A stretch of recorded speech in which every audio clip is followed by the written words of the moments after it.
I'll tell you when it's actually going out.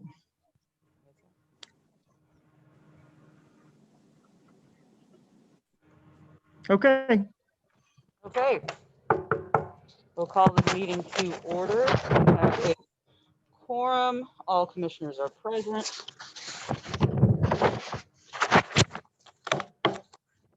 And we will begin with the Pledge of Allegiance. Jody, if you would do the honors to lead us in the pledge, I'd appreciate that. Oh, you walked. I'm sorry, Jody. I didn't see that you had stepped away from your computer. Oh, okay. Would you like to lead us in the pledge since you've come over here? You can't just come on over.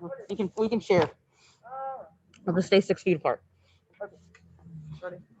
Pledge allegiance to the flag of the United States of America, and to for which it stands, one nation under God, indivisible, with liberty and justice for all. Thank you.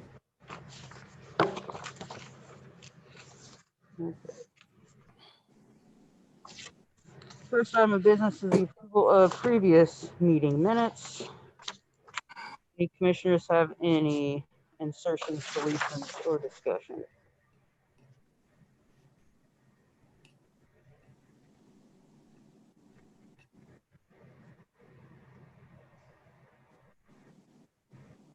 I move to accept the minutes from the August 28th, 2020 meeting.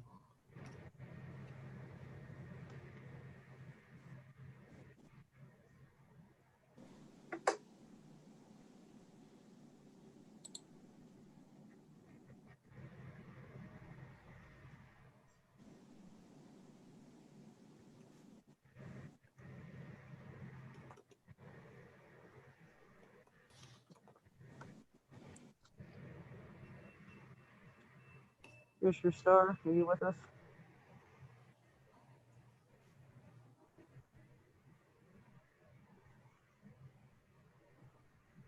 Yes.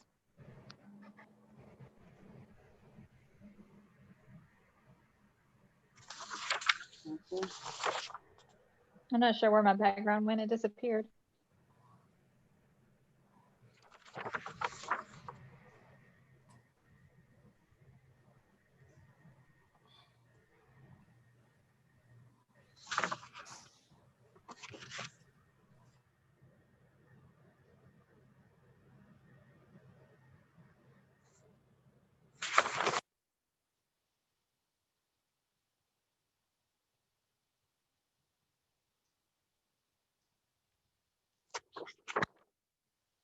Was there any additional discussion? Or there was a motion from Commissioner Price. Is that correct?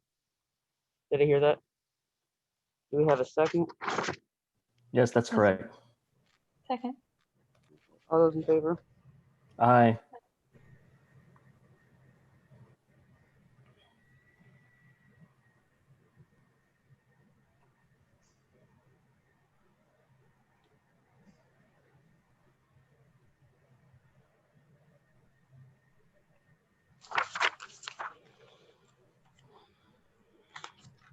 Yeah, well, I know we just had a motion for this. There is an inaccuracy in the minutes.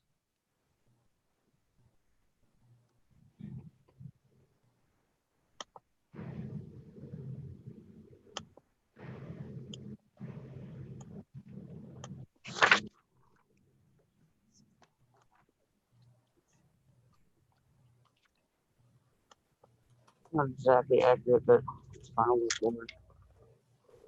Okay, go ahead and go with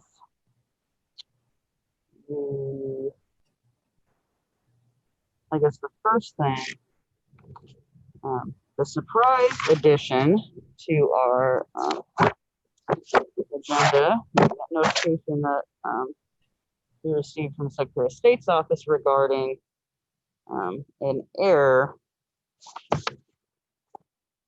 for the general election. Was it issue number 1? It was. Oh my God. Is that correct, Mr. Poe? That is correct. Okay. Now, I never got a direct response to the email I sent you initially on what our options were to remedy this issue that we found out after we had already gone through the ballot at our last meeting. But Mr. Poe, what are our options today? Basically, like I have that last set of documents I sent out to you. We tried, like it took a minute to figure it out because this is kind of an, we don't have a good guide for this particular situation because we've never had it to where we've had one of the entities certifying it to us, certify the wrong information. So it took a couple of days to untangle. But after consulting with the county attorney, we determined that 75209, following the procedure, and that would be the correct course of action. And what 75209 does is it provides for if an affidavit is filed, which I've included with y'all's, which was in that second set of documents I sent you all. And Madam Chair, you should have that printed off in your packet. 75209 basically says that you get like if an affidavit's filed pointing out that there's an error in the ballot, then you can then you declare the error or the error in ballot preparation. You declare that there was an error in ballot preparation, and then you can either choose to correct the ballot, or you can choose to not correct the ballot and give cause as to why it should not be corrected.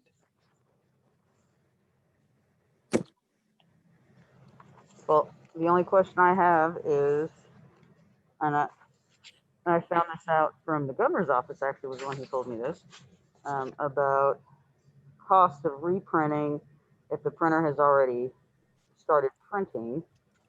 The governor's office contacted me and mentioned that SOS was going to foot any bill, any costs associated with printing we had incurred. Is that accurate? The SOS will fit the bill, will foot the bill for everything that was printed before they sent out the notice. Okay. Or I should say the email. I hesitate to really call it a notice. Yeah.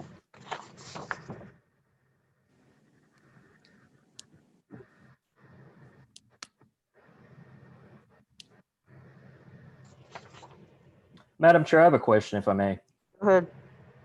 Brian, what is the approximate cost of that loss from the incorrect ballots being printed due to this issue? Amanda, how many test ballots did we have? Was it 10 or 20,000? It was just a little over 10,000. Okay. So we're looking at about $6,000 roughly, give or take 25-30 cents a ballot, $5,000-$6,000.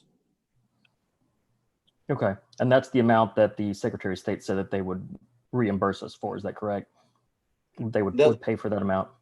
They'll reimburse a portion of it because we printed ballots after the notice because it took a little while to figure out if we could stop. Okay. Okay. How much of the portion will it be? I think there were roughly 9,000 ballots printed afterwards, so a little bit over 50%. Okay. Well, so we're looking at a cost to the county roughly around $3,000, but we'll make sure that all the ballots for the November election are correct. As far as we know, as far as you know, as long as any unforeseen errors we don't know about. That is correct. And at this point, I need to make a couple of notes about that. So in my affidavit, I said that, Secretary of State sent us out guidance telling us to take issues 4 and 5 off the ballot. Well, issues 4 and 5 we placed back on the ballot because it's currently under litigation. under advice of counsel. So that's one note. The other note is we took the opportunity to change a couple of polling location names. Precinct 5, they had actually changed their name from St. Nicholas Episcopal to Community Church of Maumelle. So we made that change. And then in Precinct 129, we ended up not being able to get the of a fire station number 4 back as a polling location, but we were able to talk to the city to replace that with the Port Authority office. So we made that change as well.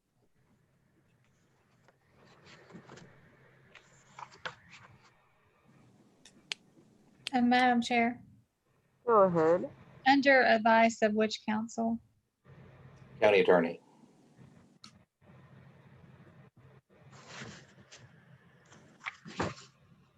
So we're placing the items that have been struck, the issues that have been struck back on the ballot without the commission putting those back on the ballot.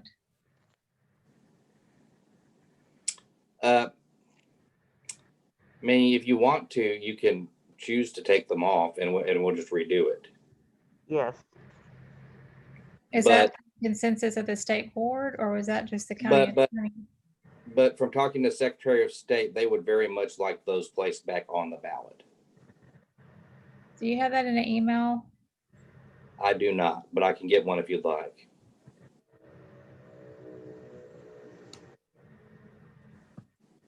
So why did we strike them off the ballot?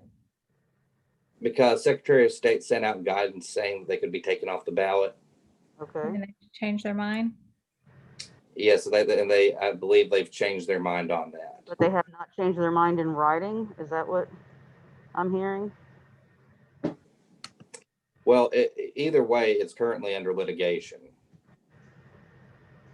So the prudent thing to do would be to place it back on the ballot, if given the opportunity.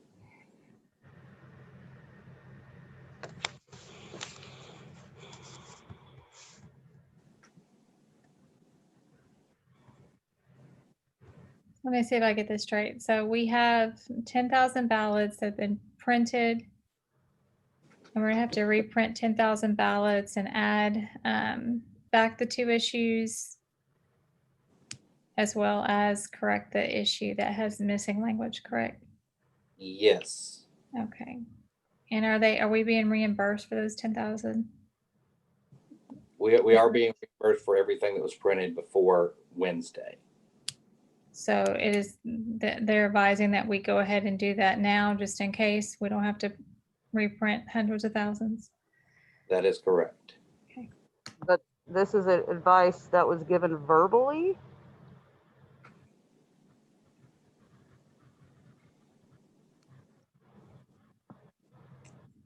Is that what I'm understanding? If it's not an email, is there a memo or something? Like what?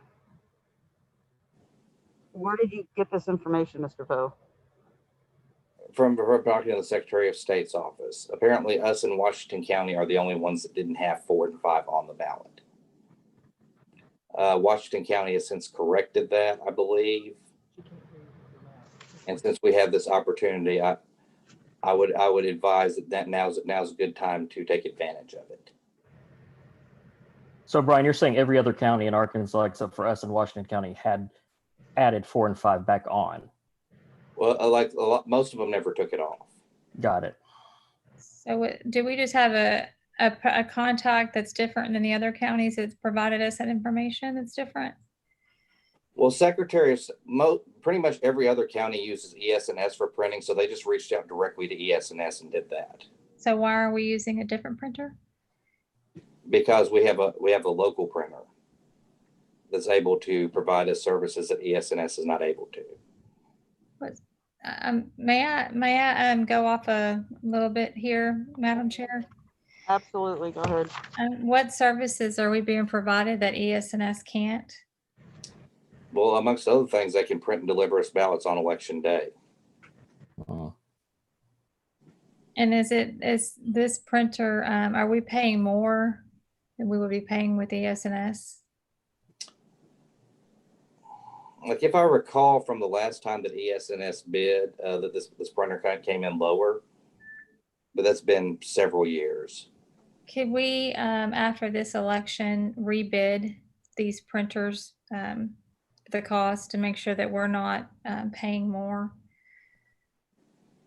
Since it's been several years, and the fact that we're the only, one or two counties that are using another printer outside of ES&S. Madam Chair, do we need to vote on that? Let's do that. Let's go ahead and do that. Was that a motion? Madam Chair, Yes. Before, the we gotta do con- that later, probably. Do that. That's fine. Yeah, go ahead. the contract was rebid last year, and it will not be up until the end of 2021. So we can't put it out for rebid until sometime next year. Okay. It's good information. Thank you, Betty. Thank you. Yes, thank you, Betty. I was about to ask that myself. When was our contract with them up? So thank you. You read my mind. Okay. Well, then next year when it's up, it'll be up for rebid. Mhm. Okay. Thanks, Betty. Betty, could you remind us when that's getting close? I will do my best. Thank you.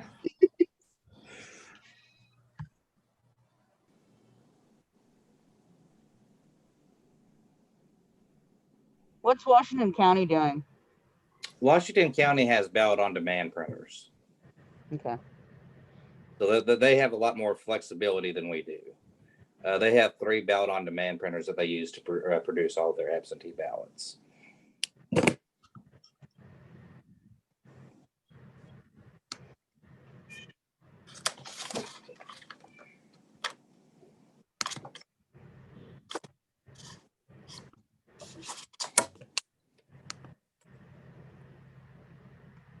Well, what is Washington County doing with issue 4 and 5? I believe they placed it back on the ballot. I can double check if you'd like. Yes, please.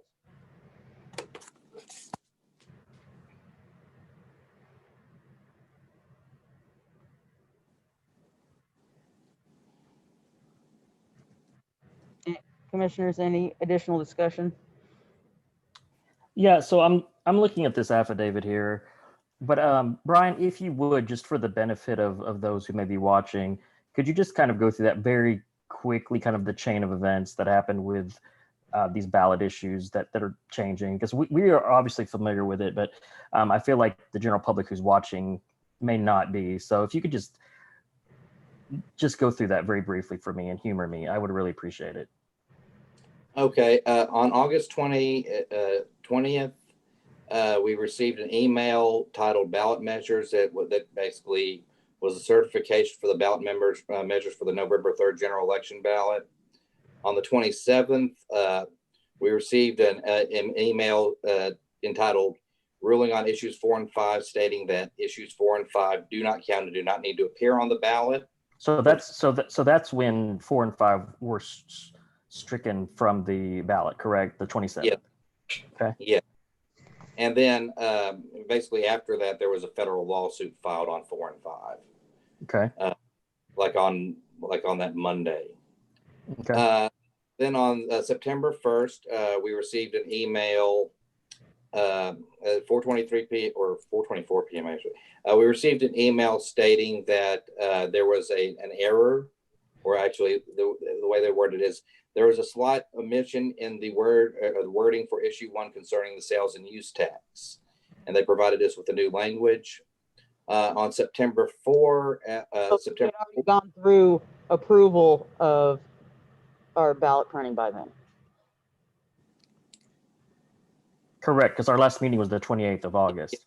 Yes, the 28th of August we met and the board had approved the certification ballot, and then we pushed on with printing off the test deck, testing the test deck, starting the printing in motion. And just to clarify, that language in issue 1, it was correct as far as our end is based on what was provided, correct? Yes, based on what was provided to us on the 20th. Right. Okay. We moved forward with the information that we had been provided. Okay. and and as you recall, that there were like everybody thoroughly checked the ballot language, and it was exactly what was provided to us by the Secretary of State. Yeah. The 6 staff members and all 3 commissioners had checked over that in great detail, and and so far as we were concerned, and so far as what we had been given, that was correct. Okay.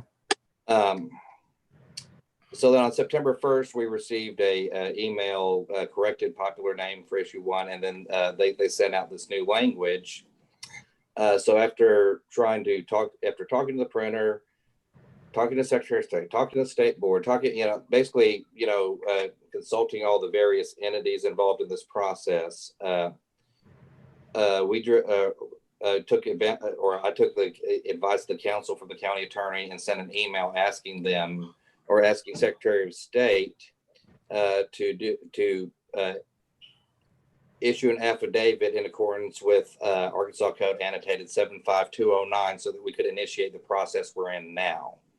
On September 5th, I received an email back, I received voicemail basically saying that they were not going to do that. Okay. And that's where they said the email was sufficient, according to their legal department, correct? Yeah, they said that the email was sufficient. So therefore, like, I went and wrote up this affidavit and have provided it for, provided it as a basis for making the correction. Because we want to make sure that we dot all our I's and cross all our T's. Great. Thank you for that that summary of kind of the chain of events, Brian. I think that's helpful, not just to the commissioners, but to those that are watching on YouTube.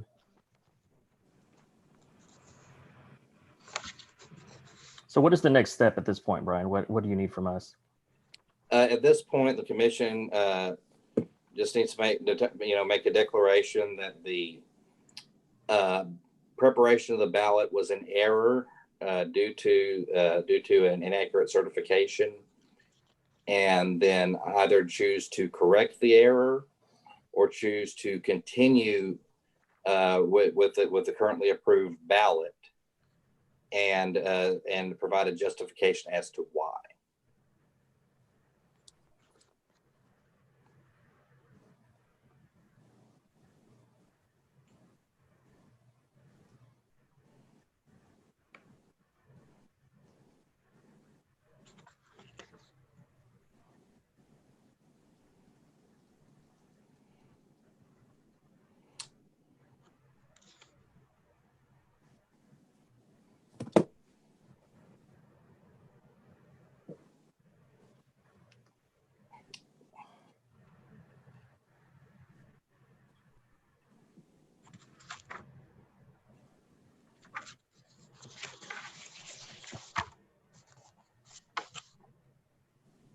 Mr. Poe, is there a reason why the chair and any of the commissioners were left off of the correspondence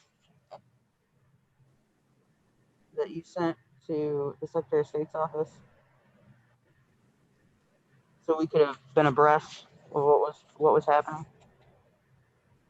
My apologies. I didn't even think about it. Okay, the commissioners need to know what's going on. At minimum, the chair needs to know. I need to be copied on your correspondence to entities outside of the election commission. I know Commissioner Starr, I believe, and Commissioner Starr, correct me if I'm wrong, I believe you had said you don't want to be copied on everything in a previous meeting, but correct me if that's wrong. Are very relevant. So like this would be something. This is something that you would have wanted to be copied on. Yes, and something like this to prevent, statement like, do not respond, reply issues, or do a blind copy would be fine as well.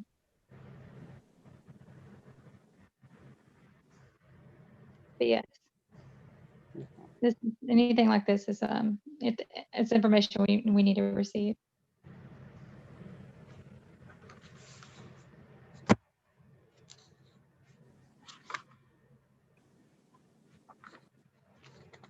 All right, commissioners, do you have any other discussion or any other questions? So has the Um, affidavit been done yet, or is it going to be done? Like the affidavit is that in that second set of documents that I sent you all. The completed affidavit? Yes. I'm looking at it right here. Looks like it was signed today. The second set.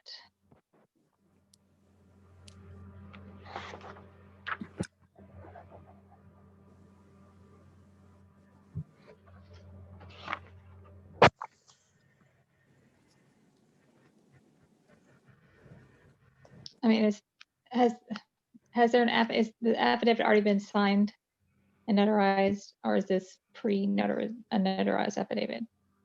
It's been signed and notarized. Okay, I don't see that one.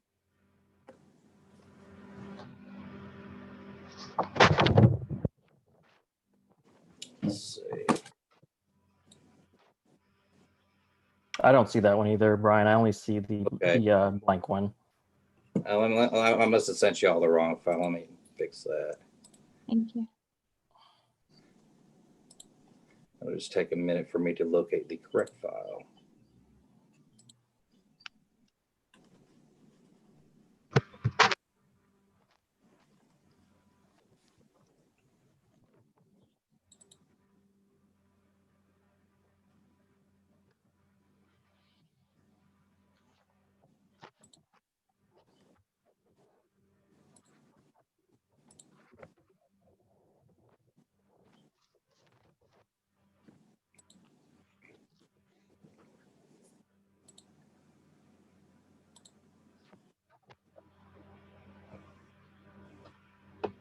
While he's doing that, I received a correspondence from the state board, and it's and a different issue, but it's a letter that is sent periodically to the county election commissioners, reminding us about Arkansas Code annotated 75311B2 that reads, the state board shall mail to the chair of each county board and the chair of each county political party a copy of this section ACA 75311 and public law number 98435. And they have enclosed materials, and that is in regarding to accessibility of polls and the American with Disabilities Act. The state board provided a checklist on their website at arkansas.gov/SBEC/election-information. And that checklist is for polling site accessibility. 75311, this is titled Voters with Disabilities Special Procedures. And then the public law 98435 is the Voting Accessibility for Elderly and Handicapped Act. So I would encourage the commissioners to familiarize yourself with that section and to look at the State Board of Election Commissioners website. All that information is there. And I don't want to say 100% sure, but I'm pretty much 100% sure that they're in compliance and have been previously and continuing to be in compliance with these code sections. Mr. Poe, is that correct? Are we still in compliance with following 75311 as well as in accordance with Public Law 98435? That is correct for all of our new polling locations and our polling location replacement. Marty's conducted a survey of each location as he signed them up. Okay, good.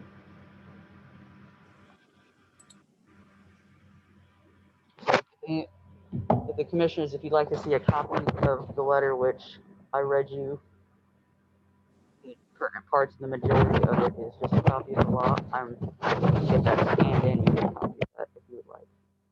I hear a lot of background noise. I'm having a hard time hearing. I've got the Broadway behind me.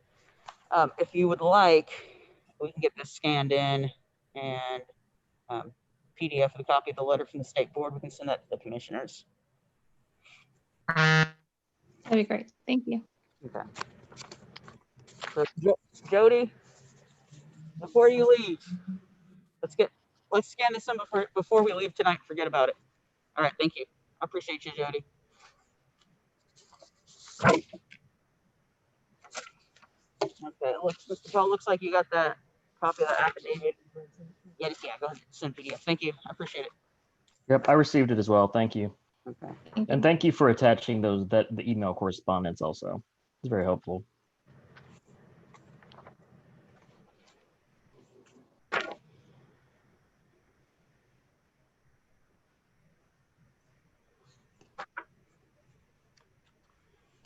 Commissioners, any additional discussion or any questions? I do have a question. And maybe this is, I lost connection earlier and had to get back on, and this may have been answered already, but on the issue 4 and 5, on the Supreme Court, on the case, did the court say that the issue 4 and 5 had to come off the ballot?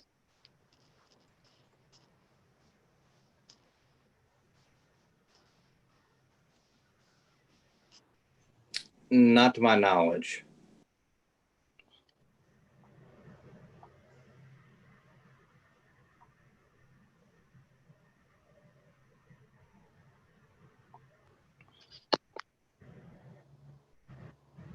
Well, let's look that up.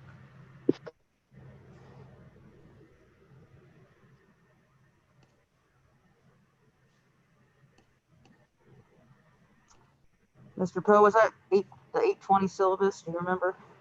Or was it before then? When was it struck? I guess it's before 820.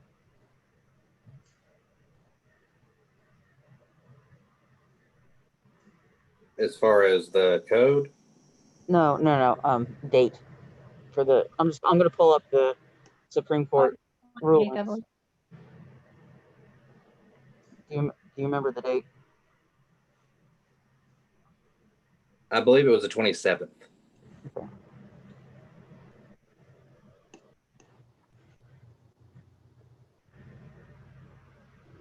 Of course, I'm on their mobile site, so it's taking some time.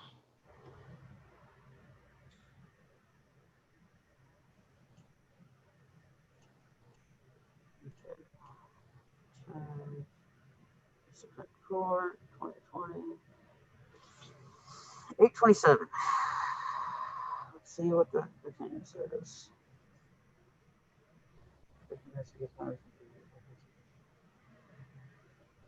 CV 2405.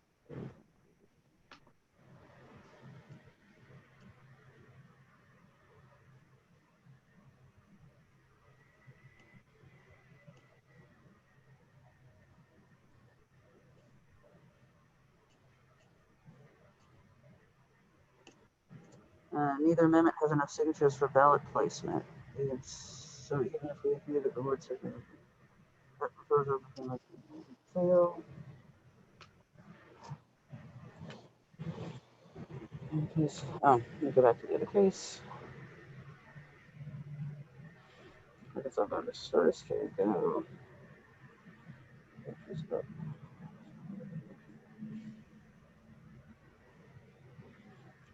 The petitioner seek to have placement in the original entry in one.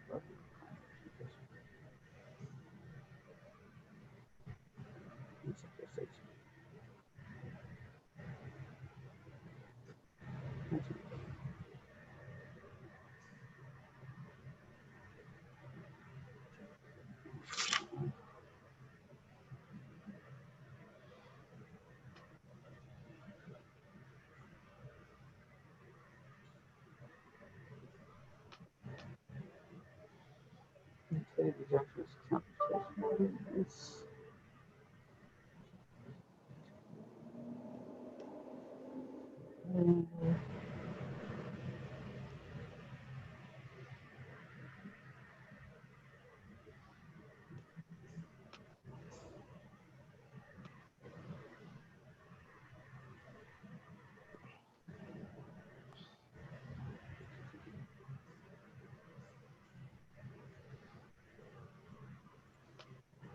Officials.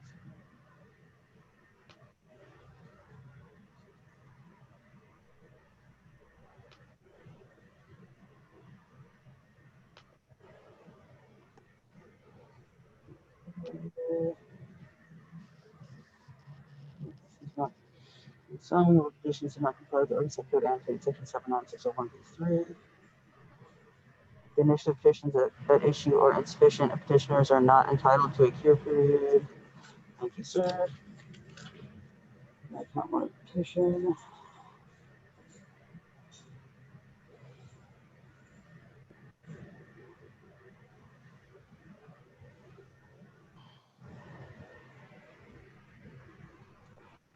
Well, the speed read that I did, that I did not read every single word right now, but I don't think I see they expressly say to be taken, should be stricken or taken off the ballot, right? Is that, did I miss something? Yeah, I'm looking at it. Okay. Make those sort of- Ending. The initial petitions at issue are insufficient, but the initial petitions at issue are insufficient, and petitioners are not entitled to a cure period or any other relief. And they asked for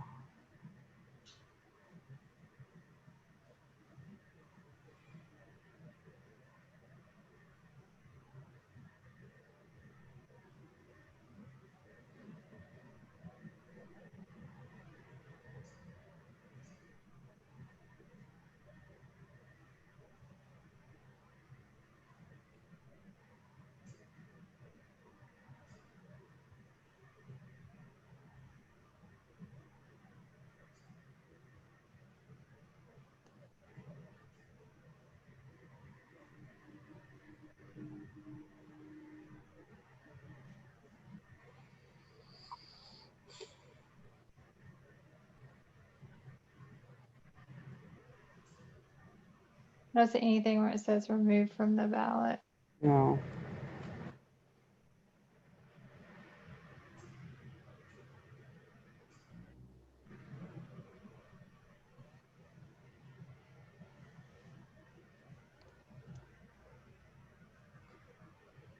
Do we know why the Secretary of State's office told us to take it off the ballot? Do we happen to have that information? You may not. Mr. Poe, do you have that information? Those, And you're muted. There you go. All I know is what they said in the email, which was, let's see.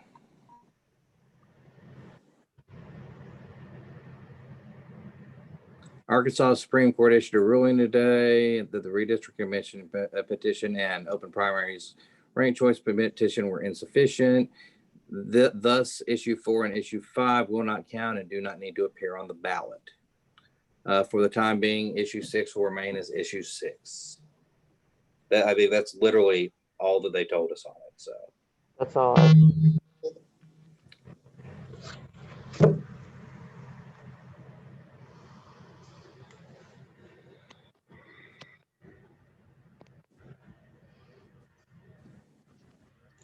Well, I recall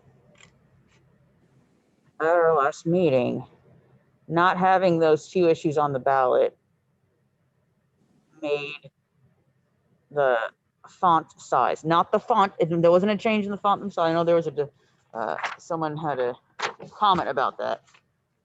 Font size, not font type. But without those, it allowed for us to increase the font size to make the ballot readable. Are we?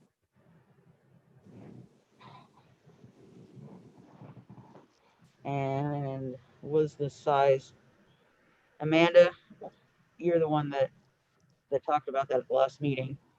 Was it, you had to get it down to 8 to get everything to fit initially?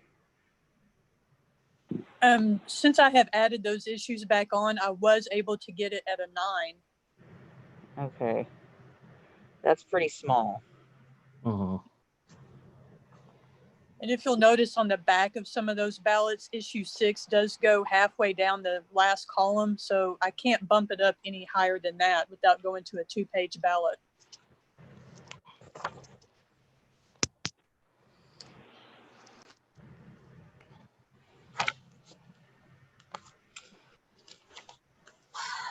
I have a little bit of a concern with it being such small size font.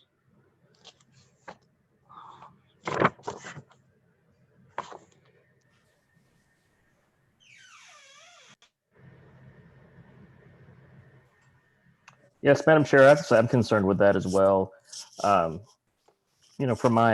back in my agency days working for a PR and marketing, we never, went below. It was kind of a golden rule not to go below 12 on anything. So, 9 is really small. Listen, I just took my glasses off Hmm. and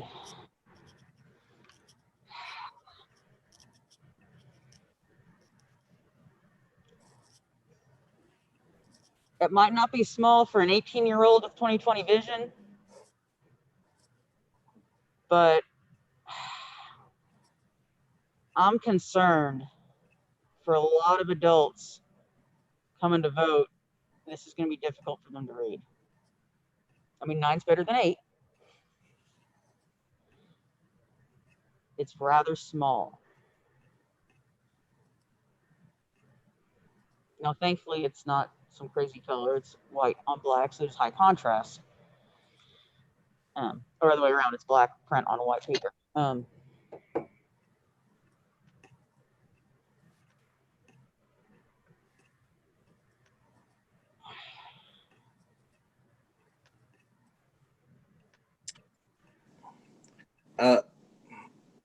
I don't know if now's the time to interject or not, but I would point out that there's still litigation on these issues.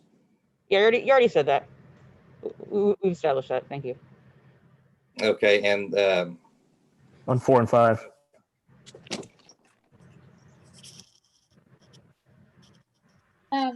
Madam Chair, Yes, I have a few questions. go ahead. Brian, I understand that we have to get these to the clerk's office, I think 47 days prior to election day, and they have to be mailed out Yeah. 46 days prior to election day for you to call the voters.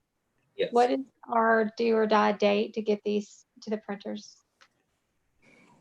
sooner rather than later. Give me a do or die date though. Realistically, we need to have something today. Can it wait till maybe 2 days from now so that we can get a statement? And this is why. I highly respect our county attorney, but because if I read this correctly, I believe there's a relation between the county attorney and the other attorney that's on this case. I don't want there to be any question regarding that our opinion came from the county attorney and that relation. So I think it would just be better to have a written statement coming from the Secretary of State's office saying that we need to add that back on. So that we have 2 different opinions telling us to do that. That way it's clear I believe State Board of Election Commissioners. either way. Well, Just within 24 hours. Would it work? could I cite to you a statute? You may. Go ahead. 75204. Okay. If the Secretary of State has not determined the sufficiency of a petition for an amendment or measure by the 75th day before the general election, or if an amendment or a measure has been challenged for any reason in a court of competent jurisdiction, the Secretary of State shall nonetheless transmit the amendment and measure and the ballot title of each amendment and measure to the County Board of Election Commissions to make any required postings and to place the amendment or measure on the ballot. Was that in the affidavit?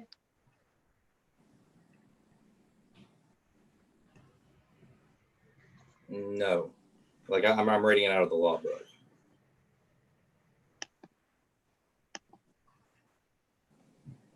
And I said, was that quoted in the affidavit, the law? No, it was not.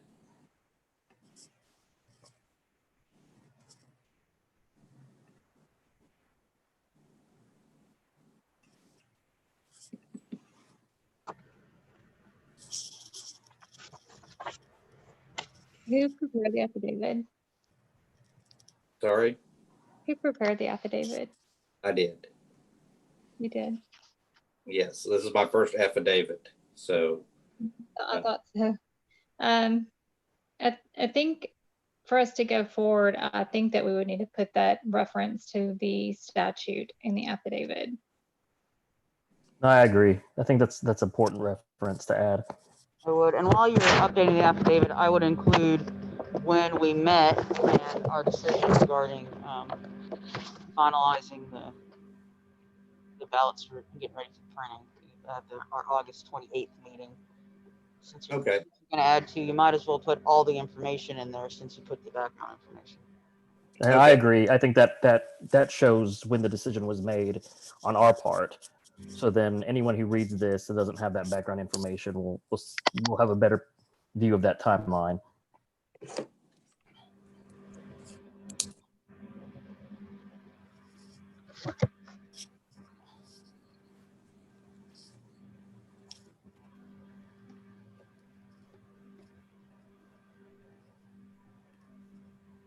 Okay, I'll go ahead and add that to the affidavit and send it out when I can get it notarized tomorrow. Great. Thank you, Brian, and thank you for referencing that that law as well.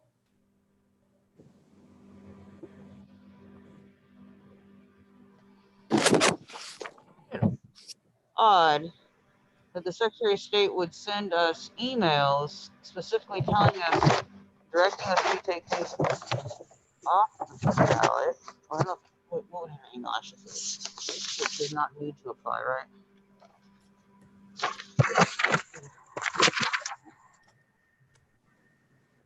Ideally, if there's a mistake like that, it would be nice if they would send a correspondence saying that that needs to be placed back on the ballot.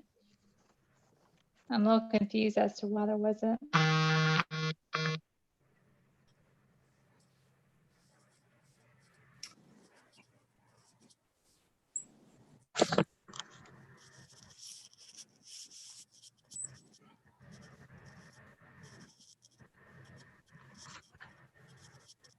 And we don't have any ADA issues regarding the small 9-point font on the ballot. Well, people could always vote on the express vote, So that's which true. you can change the font to whatever you need it to be. It can also be an audio ballot. What if they require to use a paper ballot? We only have one of those at each polling location for election day. Is that correct? We have more than. That is correct. There's one at each poll for election day. Okay. And if they get usage, Requirements go ahead. that, I'm sorry, is there any ADA requirements wrapped around that 9-point font size on a paper? I'm not familiar with any if there are. Okay, so make sure. Can we not use half size? Can we not do a 9.5, or does it have to be in whole increments? It has to be in a full increment. That's too bad. If we raise it, what will it just go to a second page? A third page, Yeah, fourth? It will go to a second page and then you'll have a 2-page ballot. Mhm. Which is why a paper is not the best idea. Correct. I have nothing further on the ballot. Commissioner Price? No, nothing further from me. Okay. Well, is it the consensus then of the commissioners from the discussion that 4 and 5 will be printed? Yes. Yes. With the updated affidavit, with the information and a request from the Secretary of State's office that when there's a mistake, and mistakes happen, made, that if they could, when they do contact us, we do appreciate the phone calls, but if they could put that in writing as well so that we have, a paper trail, that would be awesome. And Brian, I know extremely busy right now, the Secretary of State's office. But even if you could email them back and, as per our conversation, this was stated, and even if they could email back and confirm that, I think at least that would be something to have a paper trail. Yeah. Especially in these kinds of situations. Hmm. You need to copy the commissioners on these things. But yeah, I agree with you, Commissioner Starr, about including issue 4 and 5 and modifying the language on issue 1. And then, of course, the changes that Brian had to the different precincts, the updates. I'm good with all those. Was that a motion? Star, was that? What, do I need a motion? Do I need a motion, Brian? Yes, we need a motion. Make a motion to approve the amended certification of ballot styles for the general nonpartisan runoff annual school election with a amended affidavit to include the statutory language, as well as contacting the Secretary of State's office to get information in writing to add issue 4 and 5 back on the ballot pending litigation. Is there a second? A second. All those in favor?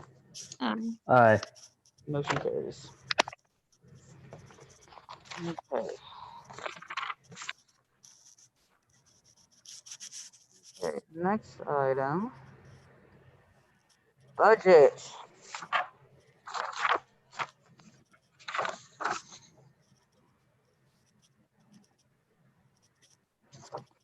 Okay.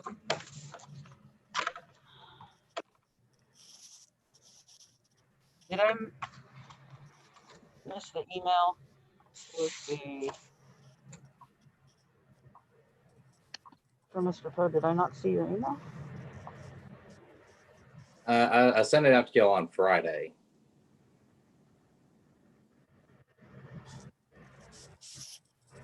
Okay.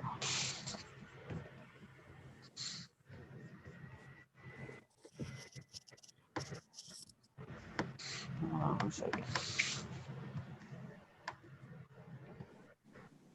That was the 4th. It's titled 109.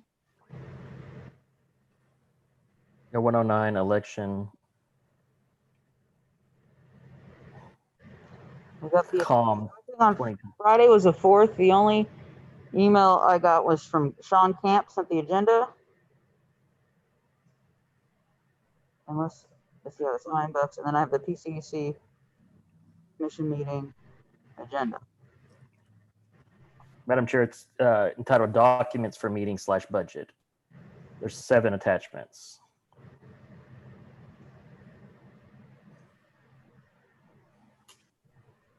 That was today. That was sent out on last Friday. I have it at 4:59 p.m.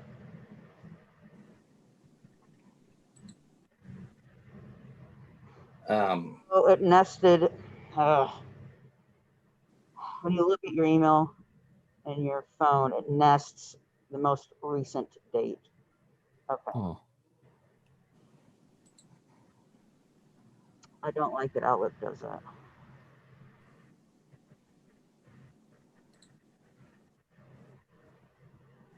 Okay. So I've got the worksheet. But what about what Commissioner Starr asked you to put together? With the descriptions.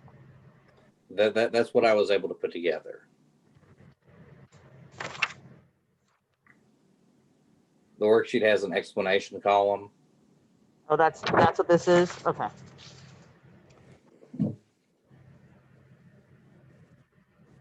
Okay.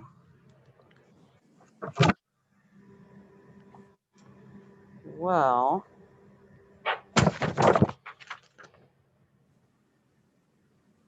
Commissioner, we had a chance to look at this.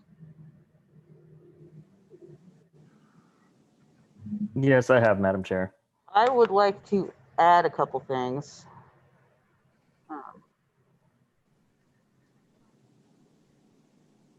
Because I recall Jody discussing, I'll go ahead and get this here. I think, I'm pretty sure Jody sent this to, oh, the website redesign. I asked him if he could provide that cost, because we had talked about that before. You did. I had some questions for him on that. Yeah. So I don't know, commissioners, we've got a lot we got to unpack here. Do you have a preference? You want to go down this item by item? You want I to do go? want to go down this by item by item. I do want us to publish our budget on our website. Yes. Agreed. I agree as well. Well, the budget is published as part of the county budget on the county website. It could be on our Understand. website too, though. Let's do it. Okay.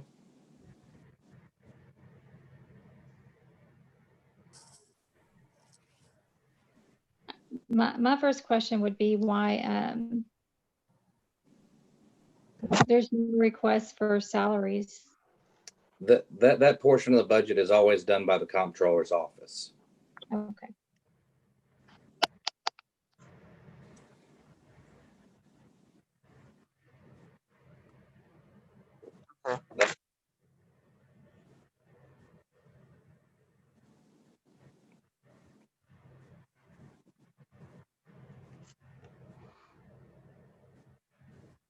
And is it because it's not a presidential election year that the part-time request is smaller than the actual expenses for this year? Yes. Okay. In every off year, we basically cut the big line items in our budget by a significant amount. Okay. So that would be part-time salaries, extra help, which is the poll workers, as well as printing, and let's see, what was the other one? Those are the big three where we make pretty good sized cuts, and then some of the other line items we trim down quite a bit as well. The top, I won't say third, but the top good section of this, that's most of it's blank, that the actual costs are going to be filled in from the comptroller. Yes. And I recall that tracks with last year's budget process. Mhm. Okay.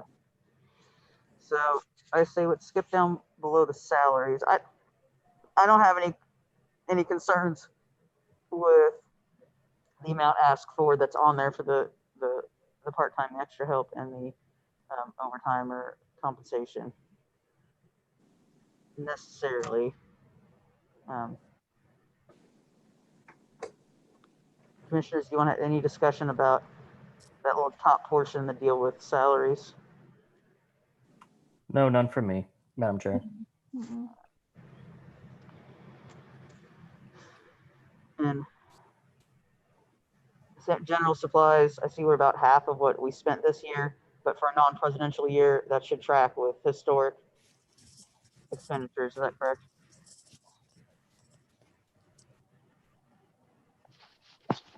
What about, Mr. Poe, what about the small equipment? Do you anticipate any computers, laptops, or any office equipment? Yes. Like I talked to Jody, and we're probably going to replace our office computers next year. We're typically on a 5 to 6 year cycle. Okay. What's the cost of that, anticipated cost for the computers?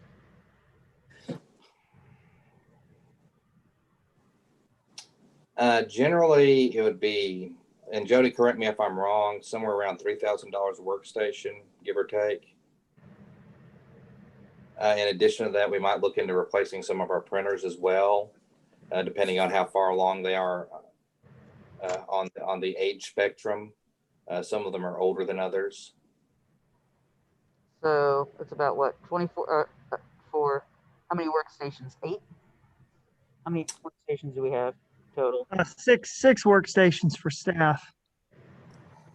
So that's 18,000 plus printers. Are we talking about the big copy machines? Are we talking about like a DeskJet computer printer? What kind of printers are we looking at? I'm talking about like a a printer that you have at your workstation. Okay.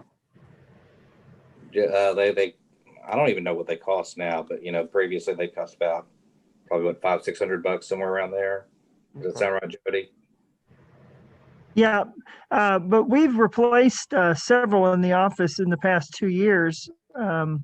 But we can obviously look at anybody that has an older one that needs one, but we shouldn't have to do a full replacement for printers. Okay. Yeah, and that's just a portion of it as well. In addition to that, that's like the bulk of that's going to be replacing workstations. But then there's additional other small equipment that falls under that, such as if we want to buy a camera setup for meetings, for instance, that would fall under small equipment. Correct. That's good. I'm glad we're tracking that because I wanted to make sure we had enough funds for that. And Jody, tell us again about how much you're going to need for, especially since we are YouTubing and Zooming and making everything available to the public.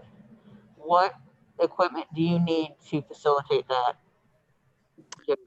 Well, I did send you guys the detail on the camera, a better DSLR camera, which would allow us to have a better capability for web streaming, and it would also give us, with the DSLR, we would have a lens so we could focus and we could get larger groups depending on what we need. It gives us more flexibility to use it in the future. I'm seeing about the email from you. You said it's going to be about 1,200. Is that it? Yeah, that's a conservative estimate. I mean, that's about a middle of the road. I think it'll serve us well to do that. I don't think we need to spend much more than that to get what we need.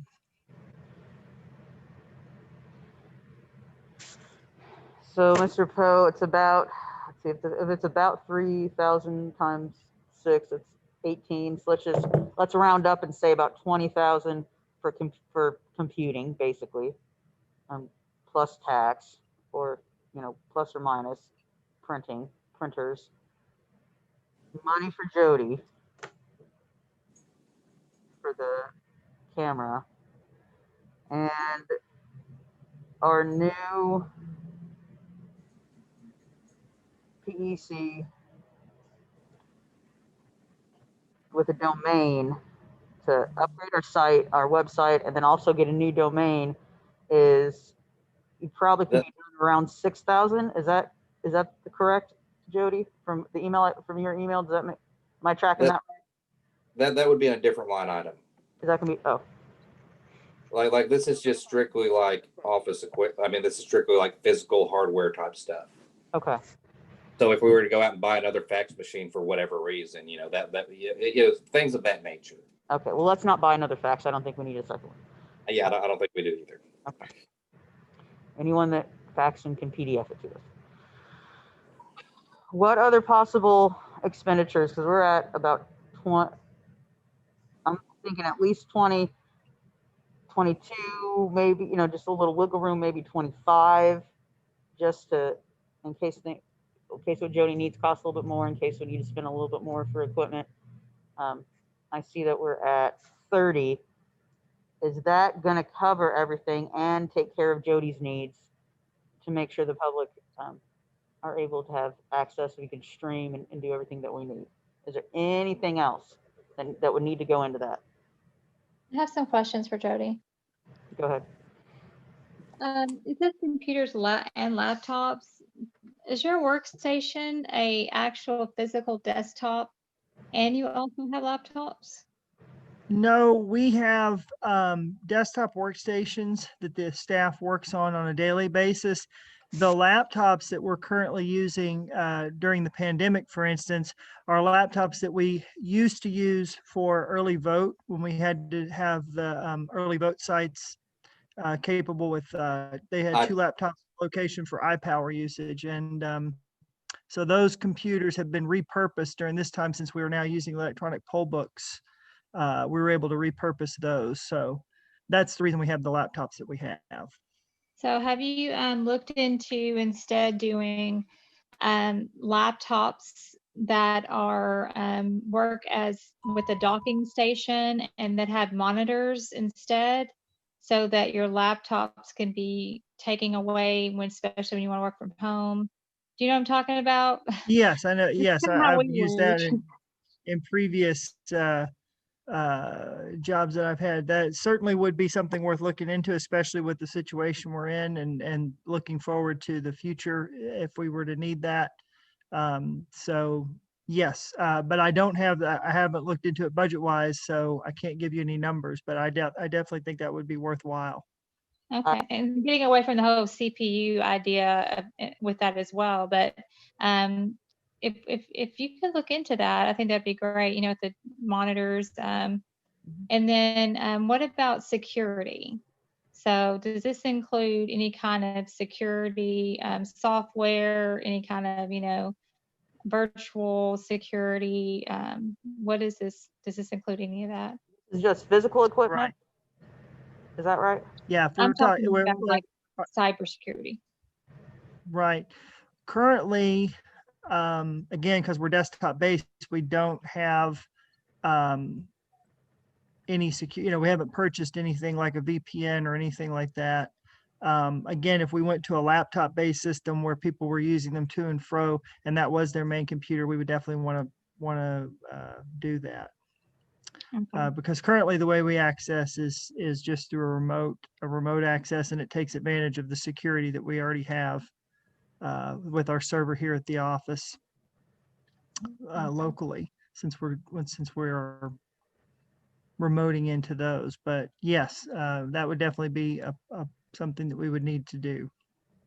So I think And I can definitely look into that and put some numbers together at some point. okay. So I think the chair is correct. I think that number is a little low. Yeah, let's make that bigger. Well, yeah, certainly if we go to laptop with docking stations, that's going to climb up, because laptops are just inherently more expensive just because of what they do.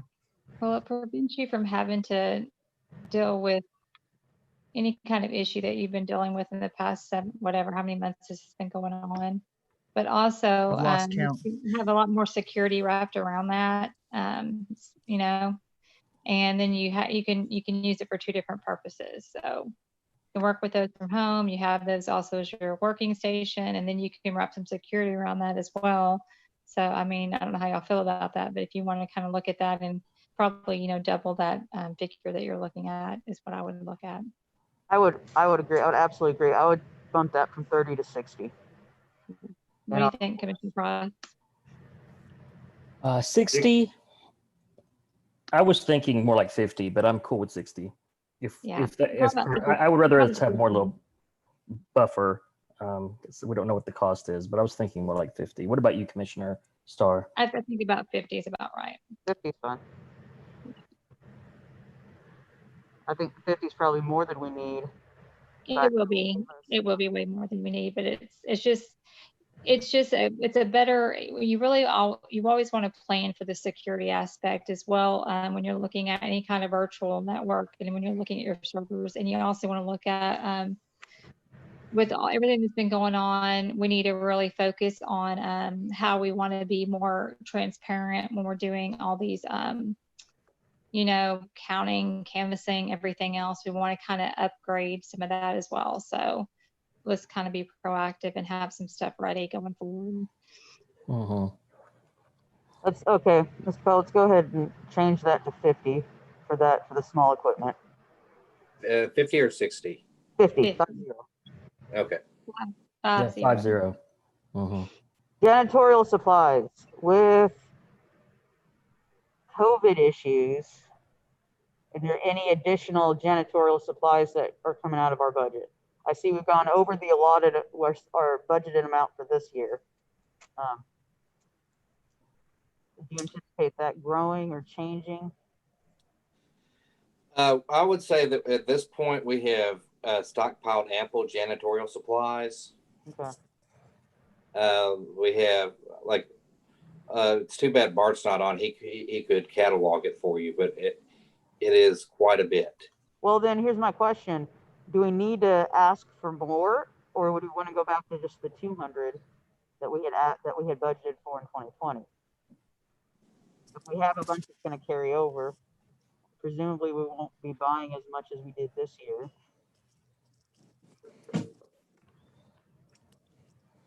I guess it's better for the ask of our budget to be a little bit higher than we just for any type of contingency. But I'm But- just wondering if that's why did we go up so much? Is it because we just spent so much this year? Yeah, pretty much, just to cover basically to cover repeat it on expenses. But Betty, do you have any thoughts on this? Considering the amount of bleach and stuff that we currently have on hand, and my thoughts, COVID-19 is here to live with us for the rest of our lives. The 400 probably would be okay at staying there because that would at least cover what we've got, because like it is, Okay. that bleach that we had come in the other day, it's going to hit that line item for this year. So that amount that we've spent in excess is going to go up. Oh, I track that. Okay. All right. That I just want to make sure that I mean that commissioners, any other discussion about that? No, Yeah, I I agree. agree. I think I prices agree. are going up. Yeah. I agree as well. We don't know what COVID is going to do later in the year when winter hits and the beginning of next year. So I think this is a good number.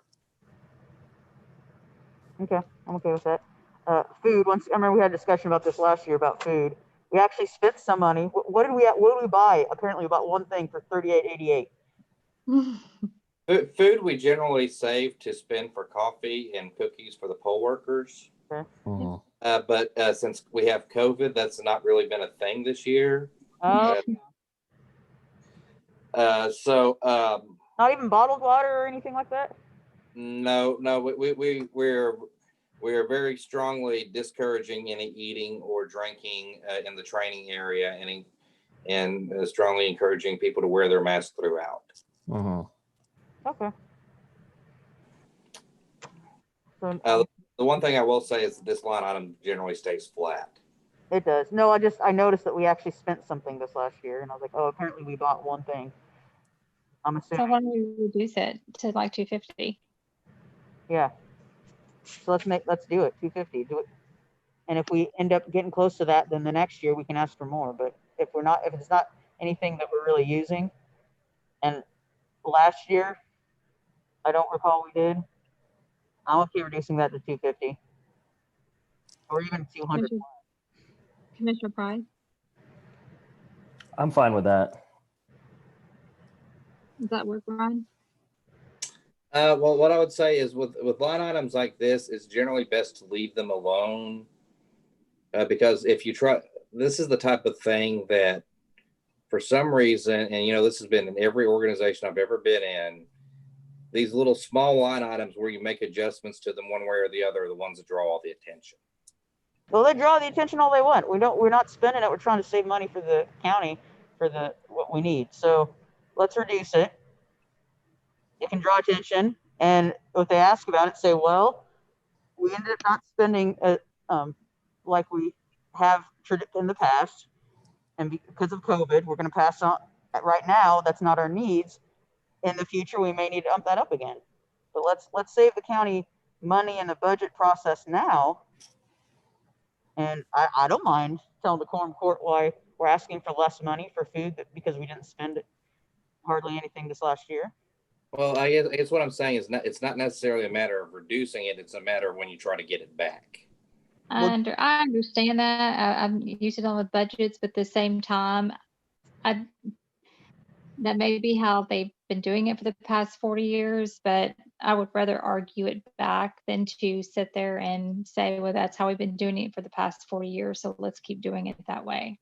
I think it's easy to say that we reduce the food budget and increase the janitorial supply budget due to COVID-19. Say we're not buying snacks, we're buying cleaning supplies instead. I like Very it. good. So I like it. let's stay down to 200. Is that? And then we can ask for more if we turn in the future, if we can buy snacks again, if that's something that we need cookies and lemonade for our pool worker training going forward, if we're ever allowed to, eat in public again, we will ask. Okay, clothing and uniforms. We didn't buy anything this last year? Not yet. The reduction sounds good. Okay. What are we planning to buy? We'll probably do another round of shirts for the area managers, Okay. staff, and commissioners. I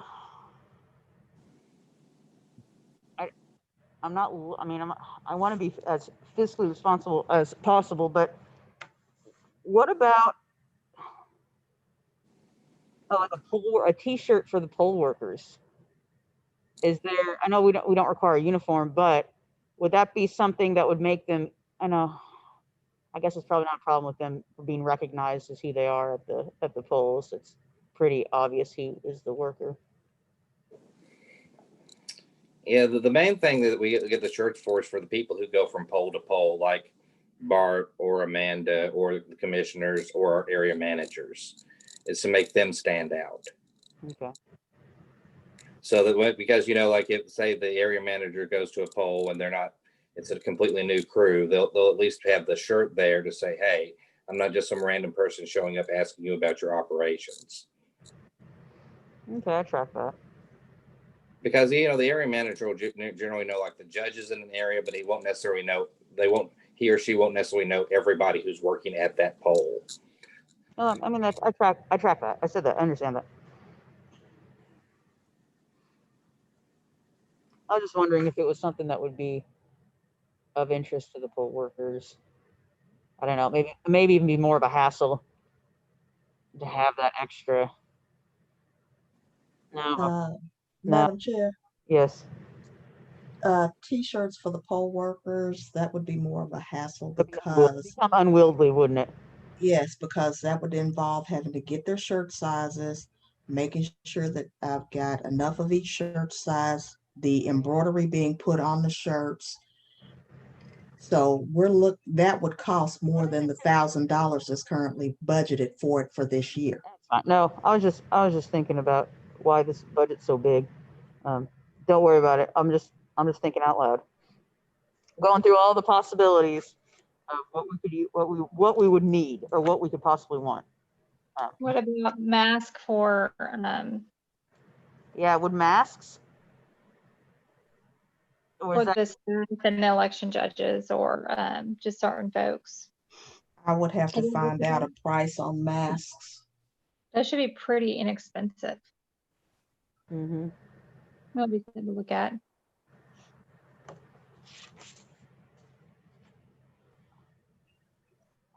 But I'm fine with that number. Okay, I think I am too. Price? I am as well. Yep. Okay. Let's stick it at 700 and let's look into masks if we could get a good price on good quality reusable masks. Since it looks like this is at least for this election, COVID's here to stay for at least 2020. That's something that we could look at. Betty, would you be able to kind of just look, or if that's something that was even feasible for us? I just shoot out an email to the prospects of the ones that generally print those shirts and things, and find out. You cut out there. I heard a shoot an email and then nothing. I'll shoot an email to the ones that do the shirts. Okay. And see what kind of pricing I can get back from them. Okay, cool. And know from there. I like it. Yeah, and just whenever we have our next meeting, just give us a kind of a status update, and if that's even something that's an option for us. Well, that may be something that I just have to shoot you guys an email and say, this is what masks would cost. And because it takes time to do that. And if we're looking at trying to do about 800 or 900 masks, take time in order for them to get them done and get them in here. I was talking more about just for the staff and for maybe your election judges, like that, just a few. Okay. Set them out, give them something. Sorry, I didn't mean to talk over you. Go ahead. Yeah, connect with the election judges and maybe the the staff that, you guys.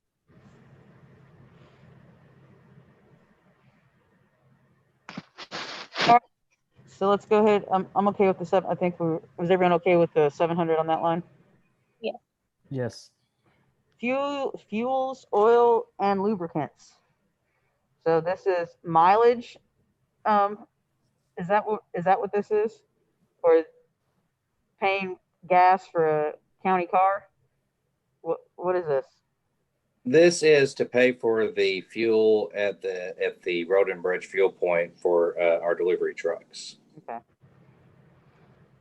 So this year it's been $460. Is that anticipating more? How much more for November? If you anticipate that's going to grow? I would say it should grow a pretty good chunk, as we're going to do 2 full weeks of deliveries, like another week of pickups, and then we're going to have the runoff as well, and that's going to be kind of spread out all over the county. Okay, This so is for 2021, correct? Yeah, that's going to be 2021. So we shouldn't need as much for 2021. no. Well, the thing about it is, with something like that, you have to allow for unanticipated expenses. As far as in terms of like special elections and what have you. Mhm. So in line items like that, the quorum court gives us a little bit more flexibility in our requests, if that makes sense. No, it Okay. does not. What are you trying to say? Well, I'm just saying that they give us more than they give us more than we need, so that we don't have to come back and ask for it again. Uh-huh. More than you could this year, because just in case. That's mainly a just in case line item. Do we need to just in case $1,500 extra than our actual expenses? Because we haven't spent it yet is the problem. Or sorry, $2,500 extra, not 15. Because we haven't spent it yet because the election hasn't occurred. But you have to keep in mind that right now gas is kind of cheap. If it spikes to $4, then that could easily be eaten up. This is one of those things to where it's not easily predictable what the expenses are going to be going forward. Given that we could have a number of special elections plus the actual fluctuating price of gas. What was the actual expenses for the previous year, 2019? 2020 is not over yet, so we don't know our actual expenses for the whole rest of the year. But what about 2018, 2019? What were the actual expenses for those years?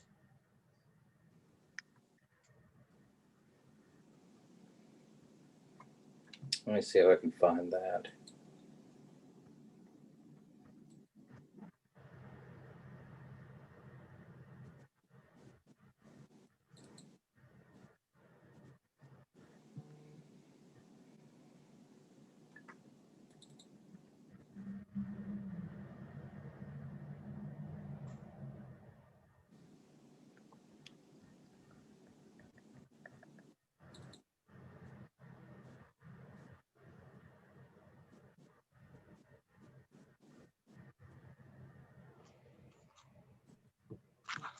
And while he's looking for that, Jody, are you still on the call? You're still here, correct? Yeah? Yes. You're muted. I'm looking at the meeting, and this might be a Sean thing, but Jody, since you're here, I'm looking at the agenda across the top. We have our header and board members. It has my name, chair, and then Joshua A. Price, Christy M. Starr. They have titles too. If you want to add commissioner. Sean actually is the person that puts that together. So I don't know. Would you mind sending him? Because I know you have an updated letterhead. would you mind shooting him a copy of that updated letterhead? Sean Camp, Is he here? Yes. He's not on the call, is he? I don't think. not on the call, no, man. No. But you're a computer guy, so I'm directing electronic communication things towards you. Just send him an updated copy of the letterhead. Is that Yes. correct? Because of the meeting agenda letterhead he used for this last one. I'm the only one that has any kind of a title next to my name. Can Okay. do. All right, did you find it? Like Phil? I haven't been able to locate any full year expenses for that. Chances are there, Betty, I would assume that you have those on paper somewhere. Because like I don't have any of the year end stuff. Like we'll probably have to request it. Okay, what about we should have the budget worksheet from And- electronically from last year's ask and the year before's ask.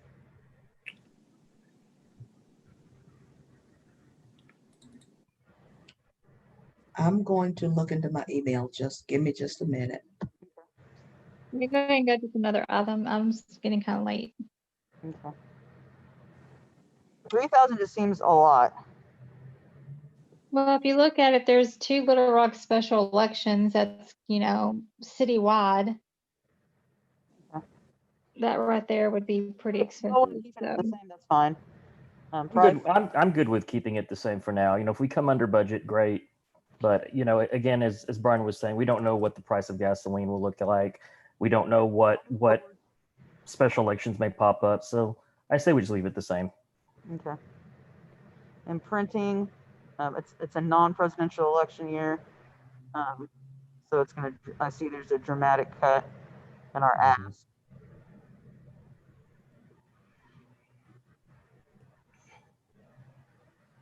We didn't even get close to, at least year-to-date expenses. We didn't get close to the 300,000.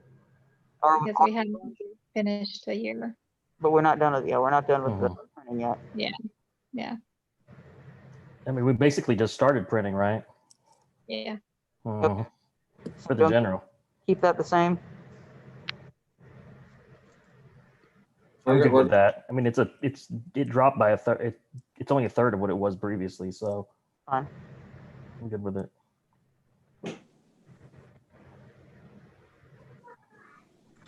The building materials and supplies. Another year we haven't spent anything.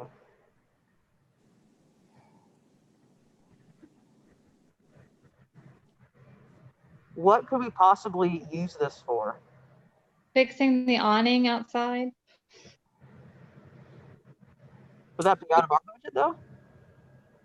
But basically, Go ahead. like for instance, previously we've used it to like build the cages in the unfinished area. We've used it on the on the warehouse for various improvement projects. So like whenever we replaced the doors to the warehouse, that's what it came out of. If I'm remembering correctly, things of that nature. Do you anticipate asking for or needing any of those? We would like to we would like to improve the security on the warehouse. Like we have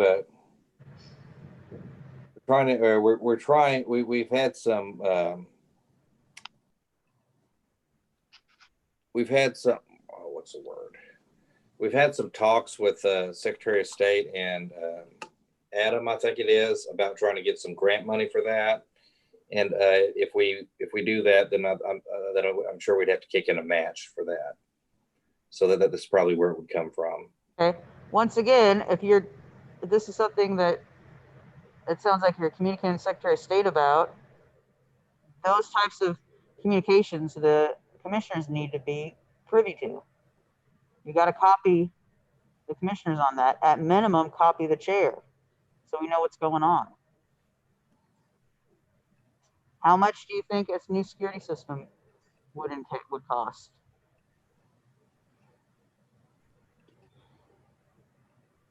Mr. Vogt. Are you frozen? Are you?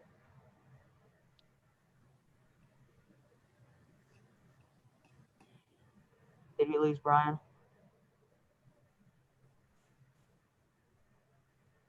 Brian, move your arm. I think your screen is frozen. He's not moving for me. There There he we is. go. Okay. Mr. Poe, how much would a updated security? What kind of a price tag is that?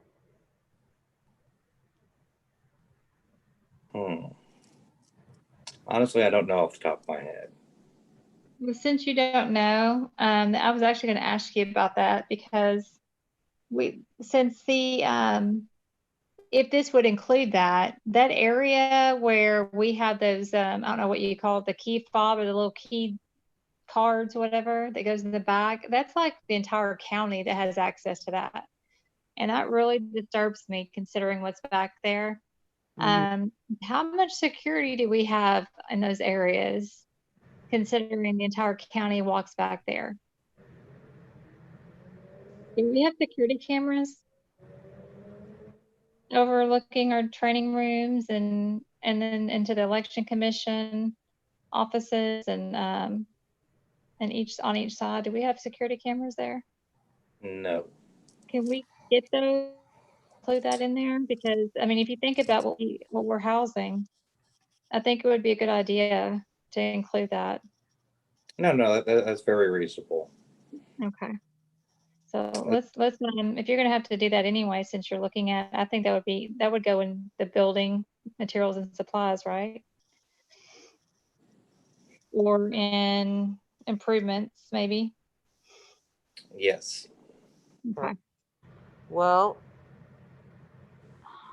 Mr. Poe, you said you got to get this turned in tomorrow. Yes. That's the deadline. Okay. We need that number for how much, at minimum, is some CCTV. And I would upgrade the locks. I've been here after hours and been able to walk into the room over here where Jody and Bart have been working in. And that's not okay. And if you're in the room where the workout equipment is, you can to where I am right here. That's also not okay. That's not secure at all. Well, I mean, it's secured. So should we leave building? Oh, I'm sorry. Go ahead. Go ahead, Madam Chair. I'm sorry. No, I'm done. That was it. Go ahead, Commissioner Price. Go ahead. Oh, thank you. I was going to say, should we leave building materials and supplies at 10,000 Yes. then, and then put a caveat that we're looking into upgrading security systems and locks? Mm-hmm.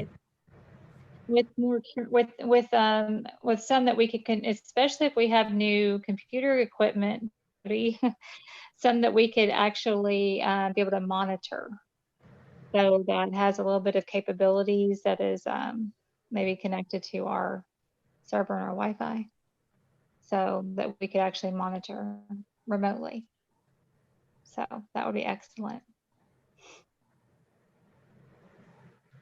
Especially if we have an issue like we had last time, we had a lost ballot, it would have been great to be able to go back and look at that. So 100%.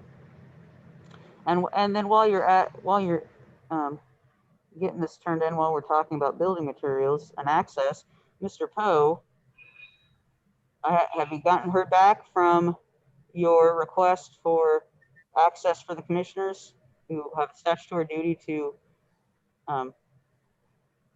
safeguard our election equipment while it's not in use? I'm sorry, I'm not following. Keys and access to commissioners. Like I said, I wrote a memo for you if you'd like to submit it. Yes. I haven't seen. Have I seen it? Have you sent it to me? I can send it. Yes, we still need that. Is that the will of the commission? Mr. Poe, we need that. Take care of it. If you can just send it to us so we can review it and then look at it for the next meeting. Okay.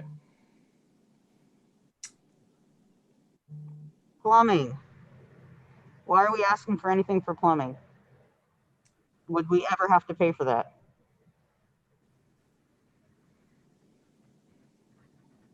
Mr. Poe. That's a standard line item. Okay, so you're asking for it because we've asked for it in the past. Have we ever expended anything for plumbing?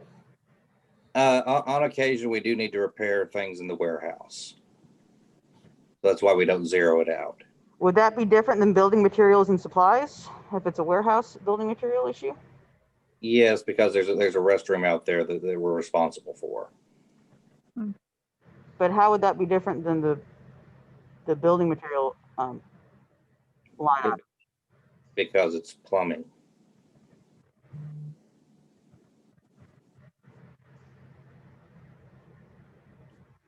It's plumbing and electrical are their own specific line items.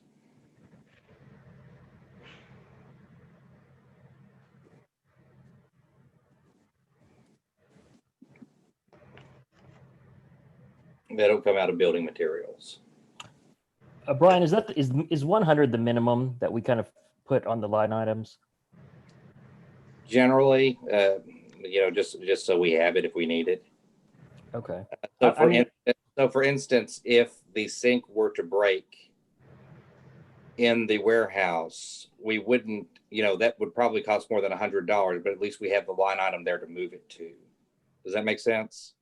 Right. I would not want to zero it out. I think if 100 is the minimum, we just keep it at 100, like you said, in case something breaks or if there's an issue. What about, I think I skipped over the paint and metals, I guess is what the 1,000 is. Sorry, I had, my finger was on the wrong line. Paint and metals. 1,000, what are we painting that would cost that much? Or what kind of metal would we need that would cost that much? Every now and then we have to repaint various parts of the office. It's been a while since we've done that, but Amanda, like that, when was the last time we repainted? It was right before Melinda left when she was director. So like 2012.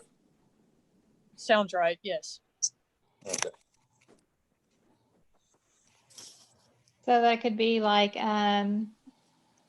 the ADA accessible, like ramp, bars that you have to hold on to, things like that. So you have to keep that line item in there for that. Is that what that is? The metals? I mean, that could be it. Yes. Okay. There's a much broader set of things you would think that falls under that. So does the county not do any of that for the commission? It's one of those things that's hard to predict. Sometimes they'll do things and sometimes they won't. Okay. Well, Let me ask you a different question. Let's say we have some broken windows. that's neither paint nor metal. Go ahead. I know, but where would it fall? Would insurance cover that, or we have to pay for the materials for that? Let's see. Betty, you remember when we had that roof leak that destroyed that copier? Uh-huh. Like, how do we pay for that? Did the county pick that up, or did we have to pick up a portion of that? The insurance paid for it, but it hit our budget for the insurance premium part of it that needed to be paid. The deductible or what have you that needed to be done, it hit us. What's our deductible? Okay, I was just thinking about things that have been going on. We need to make sure that we're accounting for that. I Yes. do not remember off the top of my head.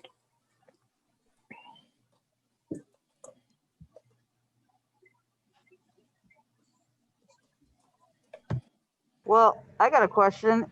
Mr. Coe, you said something about having the, have this $100 for the plumbing line, and you said it's a kind of a placeholder, and it means we can move monies to that as needed. Why can't we do the same thing for paint and metals? We can, that's fine. So let's reduce that to $100, and if something happens, we can request moving of unused funds to that line. Did I track what you were saying? I mean, like, I have no problem with that. Commissioners, you want to just reduce that to 100, and then if we need to use it, we can ask or kind of readjust our budget as needed. Well, I have a That's qu- fine. Go ahead, Commissioner Starr. I'm fine with that. My question is, where would we move the money from, Brian? Just It basically anywhere from within the M&O budget. okay. So that's everything that's below the salaries line item, Okay. or the salaries line items. Right. Okay. Okay, I'm fine with that. I have no qualms against it. Okay, and that is how it works, isn't it, Betty? I Yes. just want to make sure I'm telling you right. Let's do that. Let's go to reduce that from 1,000 down to 100. You got the plumbing, and then parts and repairs, same thing. It's so self-explanatory, but what kind of parts, what kind of repairs? Is it to the building? Is it to equipment? Is it to a chair? Is it like what? It's mainly for the voting equipment. Okay. As you can see, that line item had gotten rather large towards the end of the last run of voting equipment we had. But even so, I would still say that we probably need to have that available. But so is this with ES&S, isn't it? I don't have the quote in front of me, but isn't it something like 30,000 a year for the voting equipment? It is, but it's not a comprehensive contract, or at least, actually, Libby, towards the end of the old voting equipment, SOS stopped paying for like the big contract, and they cut it down to like just a strictly like Amanda, basically we had to pay for the parts, and they would occasionally do some labor, Okay. something along those lines. Would that not be the maintenance and service contracts? That's separate. I see they're separate line items, but Well, occasionally we need to purchase parts outside of that. okay. How on occasion do we have to do that? We didn't have to do it last year. I know we just got we got new equipment starting to use for this election, but how often do we do that? So we would have to purchase things like, going back to the previous set of equipment, like legs for the Ivatronics. We didn't have to really do that last year because we got a bunch of old equipment from other counties that we could just cannibalize. Okay. We don't really have that anymore. Kiosks for the new equipment. I think they're called kiosks. We don't use the kiosks. Well, I know. So what are you talking about? You said you need legs for the Ivos. So what would we need $2,000 for?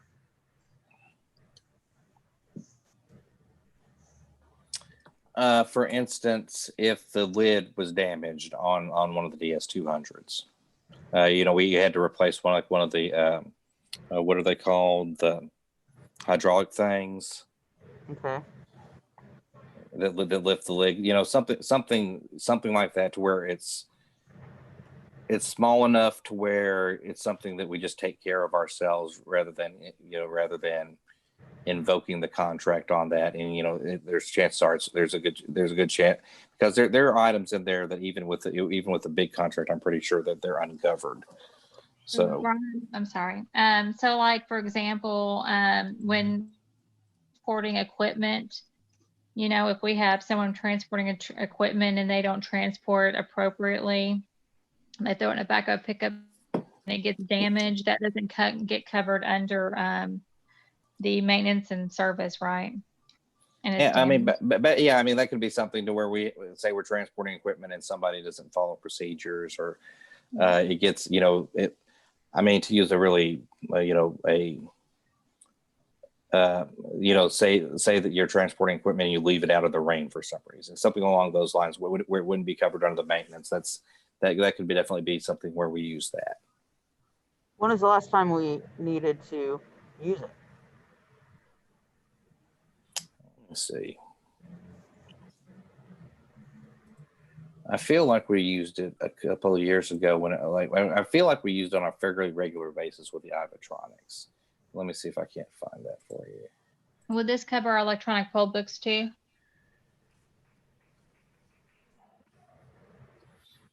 Maybe if there's some damage to like the stands. Okay. Or if a screen is scratched or, Yeah, so something along those lines. Something that falls outside of the maintenance contract, but is a very fairly small thing that can be fixed. this is pretty typical. I'm fine with the amount because it's been. Move on. Yeah, I'm fine with it too, since it's already been reduced. Okay. I know the up for the 40 grand would be the ES&S maintenance contract, and we're all familiar with that. Question: if we wanted to buy more equipment, where would that be in our budget? If we wanted to, Sorry, go ahead. We want to buy some more voting machines. Where are we putting that in our budget?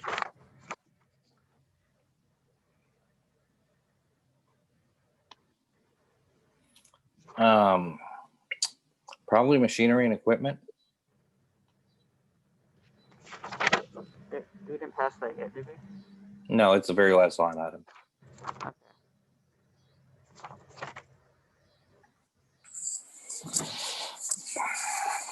I'll wait for that discussion when we get there. So the 40, I know that money's the ES&S covers the ES&S contract, so I don't have any questions about the 40 grand. We good to move on? Small tools. Are we talking about wrenches and hammers? Amongst other things. Okay. So for instance, we just purchased I want to say 129 foot tape measures, Okay. or maybe more than that. When? Because I see 0 as for expenses. When were they purchased? Betty, when did y'all order those? I don't think I they've hit the budget yet. They have not hit the line items yet. And that's to measure off 6 feet increments? Yes. Okay. But that and various other things. Jody, like we often need to purchase like specialized tools for Jody for whenever he needs to work on like the network cabling or things like that. Bart also needs tools, like he has this whatchamacallit. Anyway, we have various tools that we purchase throughout the year. Let's put it that way. I guess, and Betty, 500 is going to be that's going to cover about what you just ordered. It's going to fit within that. Do you recall how much that was for the tape measures? I'm sorry, I did not recall how much they were because I've had to purchase quite a bit of stuff in the past few weeks. It's fine if you don't recall. I'm okay with keeping it at 500, commissioners. Fine. I'm fine with that. Improvements. So is this building on the election commission office? It's the same thing. It would be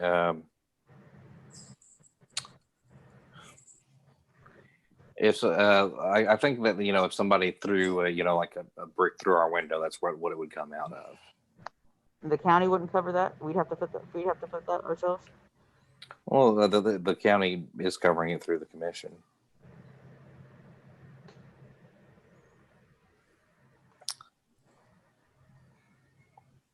But also in the past, we've used that to improve various areas.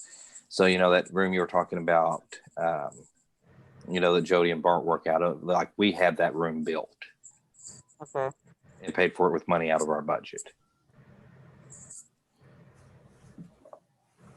Do you anticipate needing to spend anything out of building repairs or improvements for this next year? I don't anticipate it, but at the same time, you don't anticipate having to spend it, but we did, going back to we had that leak that destroyed one of our copiers, so we had to pick up a portion of that. And if we are able to redirect as needed, if, let's say, another leak arises, is there a reason why we need to put 2,000 there? We can't just do 100 and use other monies as needed? Like, I don't have any particular plans for that money, no. Okay. Why don't we do the 100? I didn't hear. I didn't hear your audio. 500. 500? Mm-hmm. I'm okay with 500. Price? Fine with that. Okay, 500. Moving on. Okay, which line item was that? That was building repairs. 2032.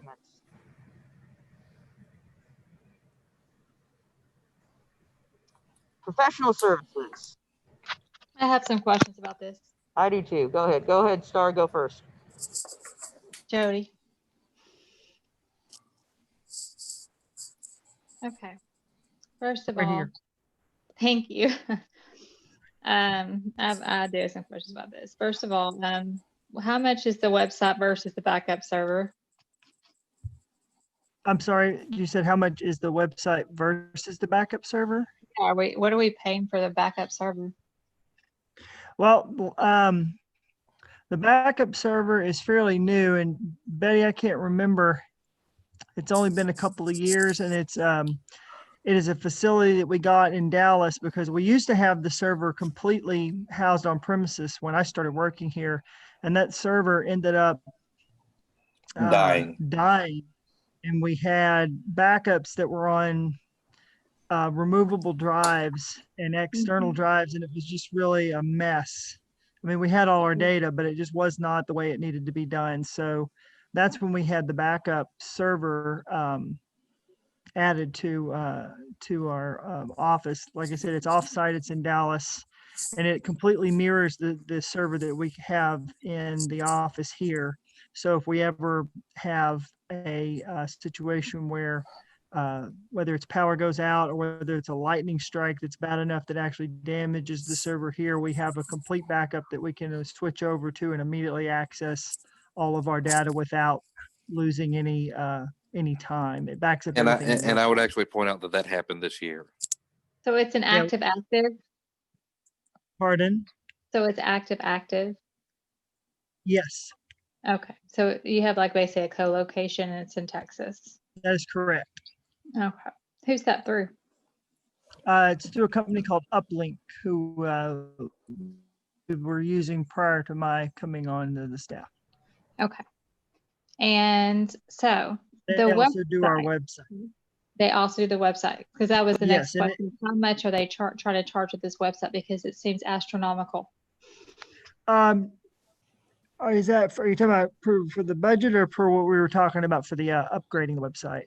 For what's our current spend on the website and for the upgrade of the website, and what do they actually do for maintenance for the website versus what you have to what you do for the website?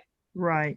So again, everything that's handled for the website through the server offsite, that handles all of our security, handles our domain, it handles, all of the back end stuff. What I do here for the website is all the maintenance upfront, any of the posting of the documents, all of the stuff that we change on a routine basis on the website itself to reflect any current election, whether it be notice of elections or commission meetings or documents that we have to post, whether it's policy or whether it pertains to any particular election. All that stuff I do on this end. The back end is mainly the security and just the general day-to-day running of the back end server. So how much is the election? I mean, how much is the website? For them That to I host don't it? know. I don't deal with the numbers enough to know. I'm sorry. Sorry, I keep losing you. I'm not hearing you. Oh, I just said I'm not aware of the numbers on that. That's an aspect of it that I don't deal with personally.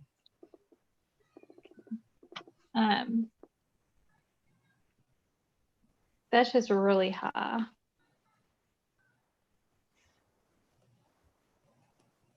And especially for the website that we're getting. Are you the one that's like having to do the colors of the font and all that? Are they doing Yes, that?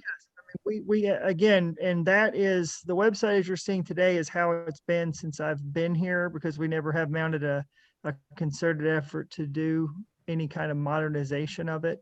And so that's the plan that we're working toward after this election cycle so that we can bring it up to be mobile platform friendly and all of the things that would make it a lot easier to navigate for anybody that was using a smartphone or a tablet, for instance, as is pretty much the routine now. Right. Okay. Let's shop for a different, to an uplink. Is who we're using right now. That is correct. Do we have a contract with them that ends at a I certain? believe so, Betty. Is that correct? We have a contract with them. It ends sometime next year, and the process I have to do is request that the purchasing department put out a bid, Mm-hmm. and they The have to lowest put out a minimum of 3 bids, and the Mhm. lowest bidder is the one that gets it. Uplink is currently the one that offers the lowest bid. And when was that? That was since before. Last time it was bid was before Jody started working for the commission. Is that what I heard? No, the last time. No, I just said that the website the way it was now. I said it's been kind of unchanged as far as the look and feel of it is all I was talking about. Oh, okay. The last time the contract was bid was in 2019. Okay. So we're up in 2021.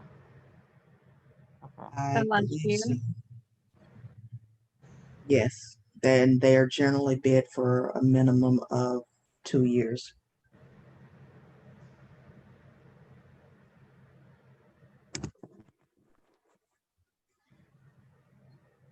Because those are two separate contracts, right? The backup server and the website.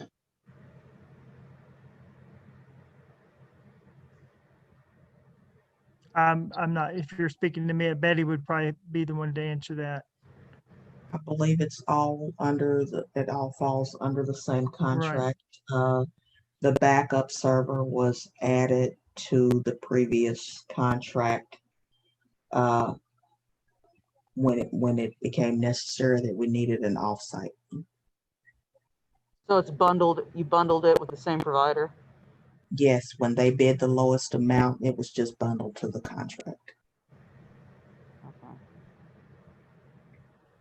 And I will add again, just to reiterate that that encompasses all of our back-end security because prior to getting all that set up, we for our webpage had been blacklisted by Google search because it had been hacked and had been in kind of a poor condition until we spruced it up and got that all taken care of. So I mean, we have a very robust system now.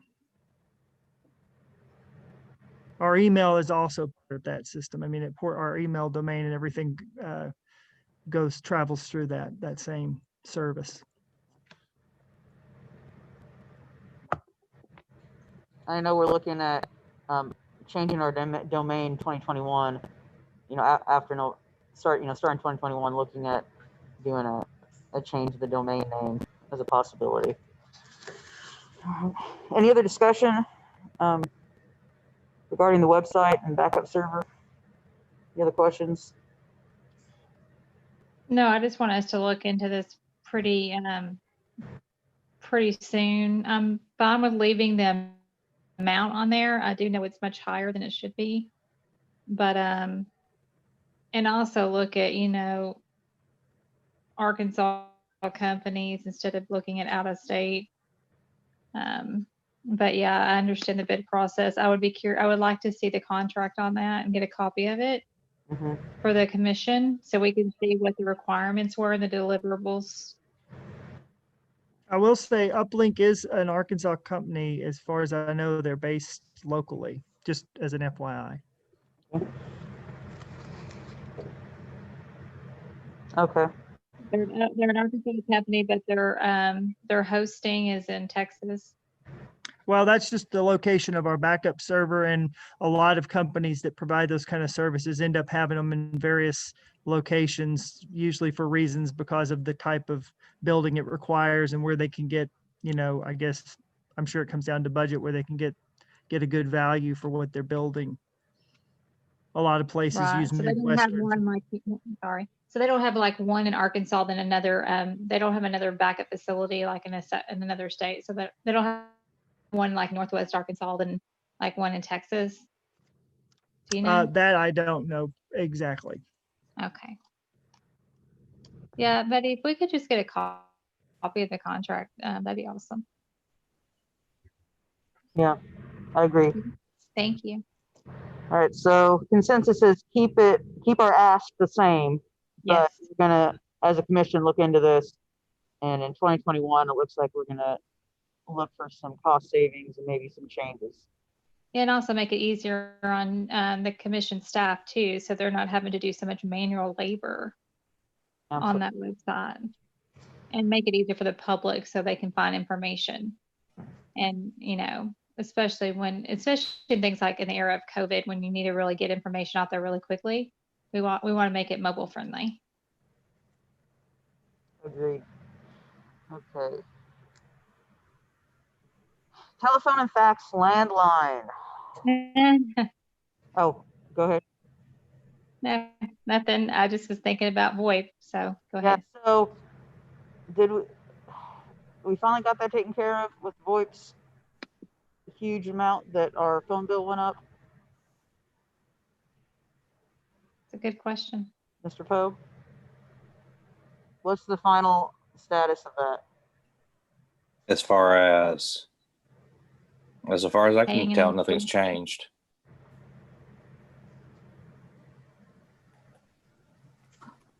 So we're still paying the same amount as a county office that has 30 times more employees.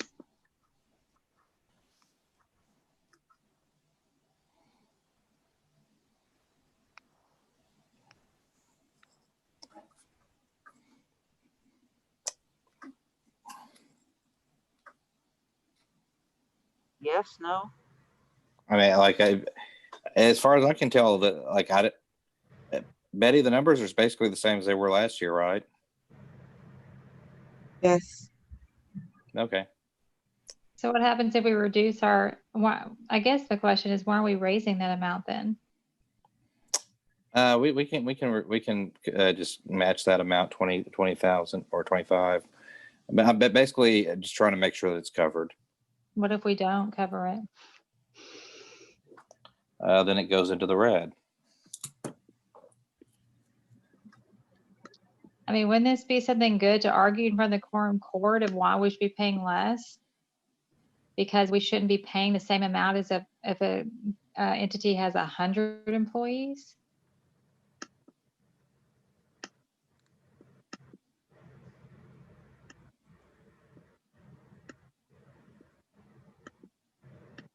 It just doesn't make sense to me. And I don't think it makes sense to the quorum court either.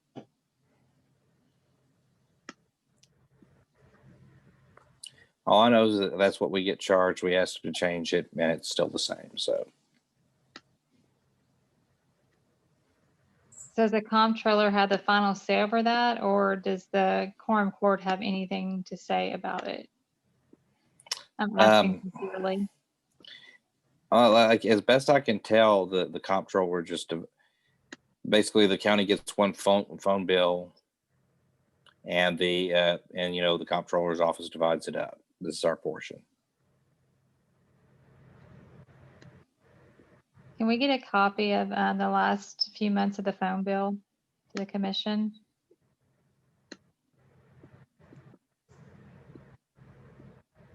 Betty? I would have to contact the accounting department because they get the bill and the formula is worked up as to far as the division process by their department, and it just hits our line item. So I will ask Sarah to send me a copy of the bill. Okay. If she says no, will you let us know pretty soon? She will not tell me no. She's done it once before. Awesome. Thank you. All right. Well, we definitely don't need to increase that amount. So 14, I guess we need to calculate it based on what it would be by the end of the year. So 20,000? What's it gonna be? this probably doesn't include September, October, November, December. So we're gonna assume this is 75% of what the yearly cost would be. Yeah. Sound about right, Betty?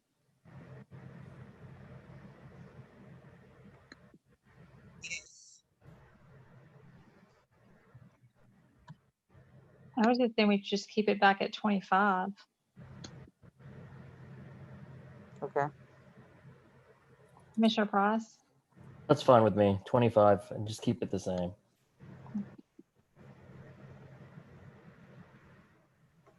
Okay. But I do want to get to the bottom of this. It does not seem to make sense that why the commission would pay so much compared to everyone else. Yeah. Just not fair. No. So, Mr. Poe, if you could make sure that's on our next meeting, let's talk about the phone lines. Just make a note of that to add that as a.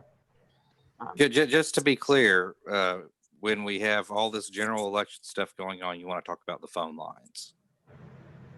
Just put it on our next meeting. Put it as an agenda item on our next meeting.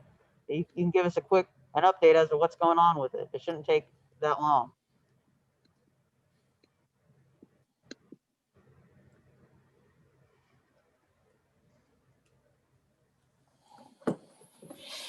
So to answer your question, yes, commission business. We want to talk about that at commission meetings.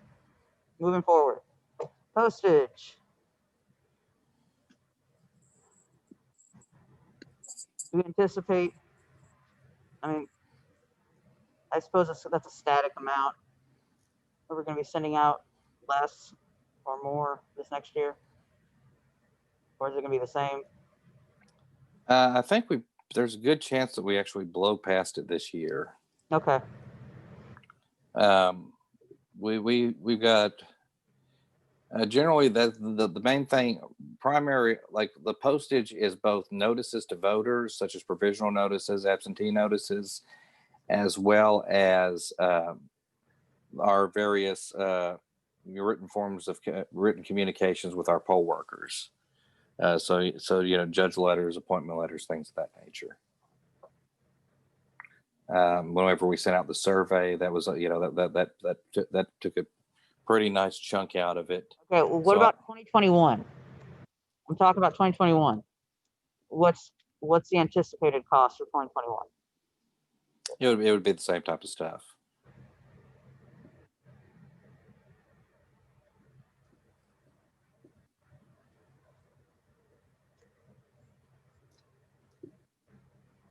Okay.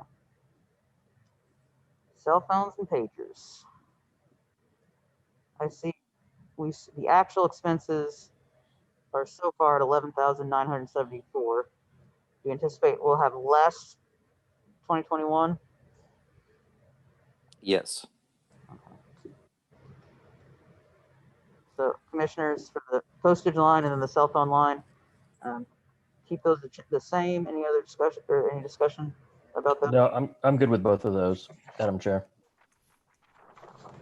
All right. Internet connection. I think we use Comcast. Okay.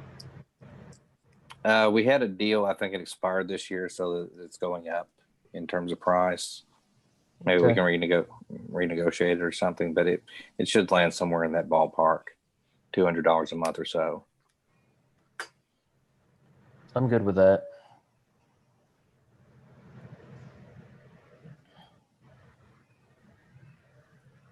Just I would encourage to get quotes from the different carriers because it will encourage them to give you a lower price. Mhm.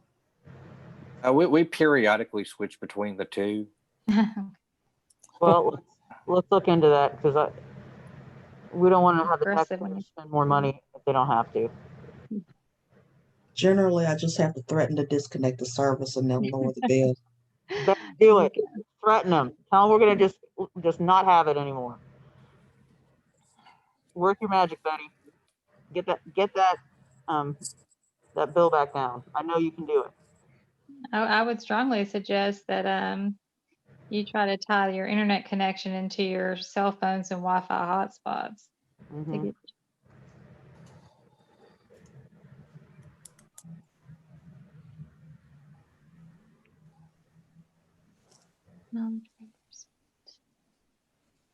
So keep it at 25. Keep the ask at 2,500, and try to bundle that and reduce the amount, or do you want to lower that? I think we can keep it at 2,500. If we get a deal, great. We'll come under budget. Okay. Travel, I suspect that's not as high this go around with conferences and whatnot. Travel we actually use for mileage for our staff and poll workers. Okay. That's pretty much like the only expense. That's the only thing that comes out of that line item. Is just mileage reimbursements.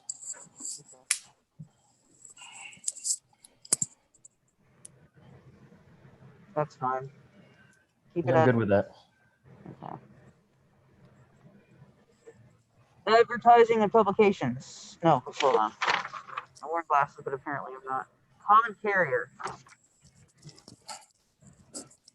It's self-explanatory, but according to your explanation, but I don't explain it to us. Common carriers airline tickets. The entire time I've been here, we've never spent any money on that. Well, actually, Would that be different than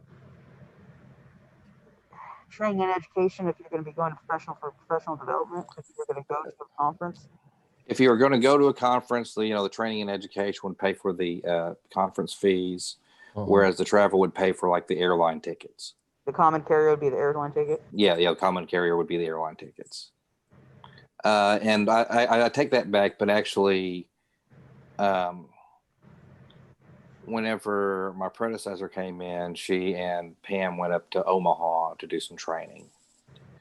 We have once, yeah. We haven't done that because, generally we just bring ES&S since then we just bring ES&S to us. I like it. Let's do you want to hold it on to it as a line item in case we need to incur that. Why don't we do $100? And then if we need to, we'll have that line item if we need to use it ever. But putting 3,000 there for something we have used once in the history of Brian Poe being here, or no, you said not since before you, so not even since. No, like I was here. Okay, I didn't go anywhere. gotcha. I say be fiscally responsible in our ask, and not even ask that huge amount, and just keep $100 for the line item, and then if we need to have to incur that expenses, we can work it out within our budget. That's what I would suggest. But about any commissioners, any discussion or thoughts? I'm fine with it. I'm fine with it. I have no thoughts on it either way. Okay, I'm just going to say for the foreseeable future, I don't see me getting on an airplane or anybody from our staff. yeah, I don't either. But in the event something needs to be done, we can keep it as a line item, just this tiny $100, and then if we need it, we can have an ask for more money as we need it. Okay, advertising. I think 20,000 is probably about right. Hopefully spend less than that, but I'm okay keeping that the same. I'm fine with that as well. I'm good. Electricity and utilities.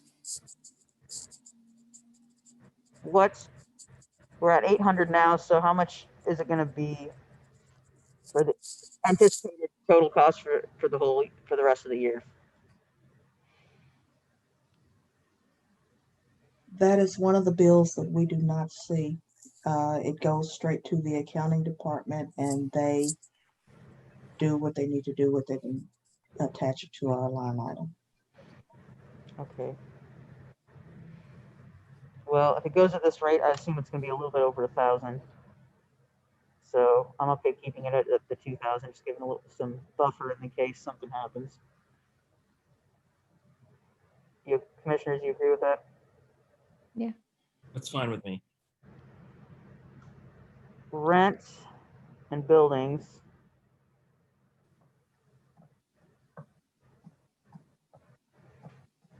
It's polling location fees. Okay. Hey. Hey. All right, that tracks for a non-presidential year. Be less. Okay. Any discussion or changes for that line item? Well, apparently my dog.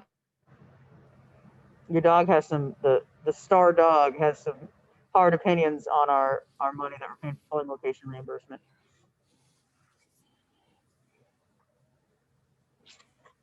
But okay to move on. Any discussion on that? Nope. Okay. Copier and mail machine contracts and the equipment there. 20,000.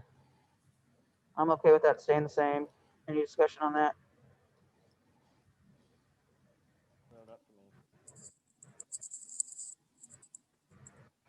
Nope. Like our copier contract, we have like one that expires next year Mm-hmm. and then one that expires the year after. Is that right, Betty? Or maybe towards the end of the year? I think so. Because we just renewed one at the beginning of the year. Or Okay, no, before that expires, bring it to the commission so we can discuss it regarding what, and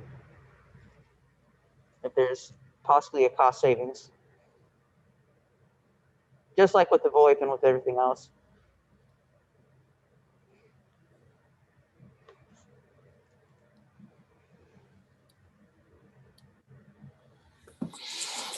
Lease machinery and equipment. What is this? It's all self-explanatory. What are we leasing? What machinery are we leasing? What equipment and machinery are we leasing?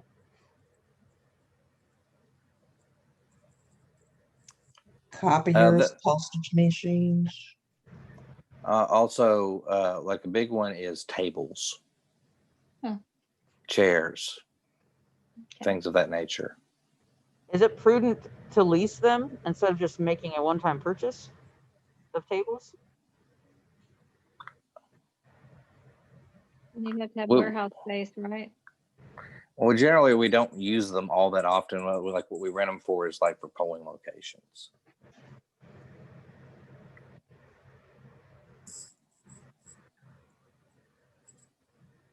How much does it cost to rent them?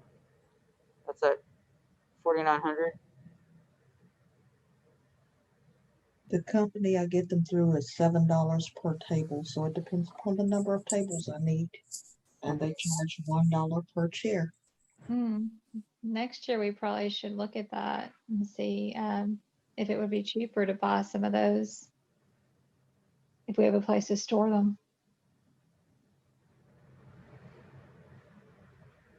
And it looks like we should have some, if we remain with the 10,000 budgeted, especially since it's not a presidential election year, barring some kind of crazy unforeseen election schedule for next year, I would be okay with looking at purchasing some some of that equipment so we don't have to rent it every time. Okay, commissioners, you want to keep it at the ask at the 10,000? Yeah. Okay. Now the lease amount, if we wanted to purchase that equipment, well, we'd have that extra we'd have that in the budget for that, so that's fine. Okay. Dues and memberships. Why is this significantly going up? Because previously they had pulled things like the poll worker database out of a different line item, and they moved it here this year for some reason. So they consider like us paying our $7,000 subscription fee to be dues to fall under that, rather than software maintenance and support agreement. Am I describing that right, Betty? Yes, you certainly are. Because we previously had it under like software leasing or something like that, and for some reason they up and decided that this year that money actually needs to come out of dues and memberships. Even though it's not a due nor membership. Yes. Okay. Like apparently all subscriptions are supposed to come out of that for some reason. Okay. Which I was dumbfounded by, but if that's how they're going to do it, then that's where we need to put the money.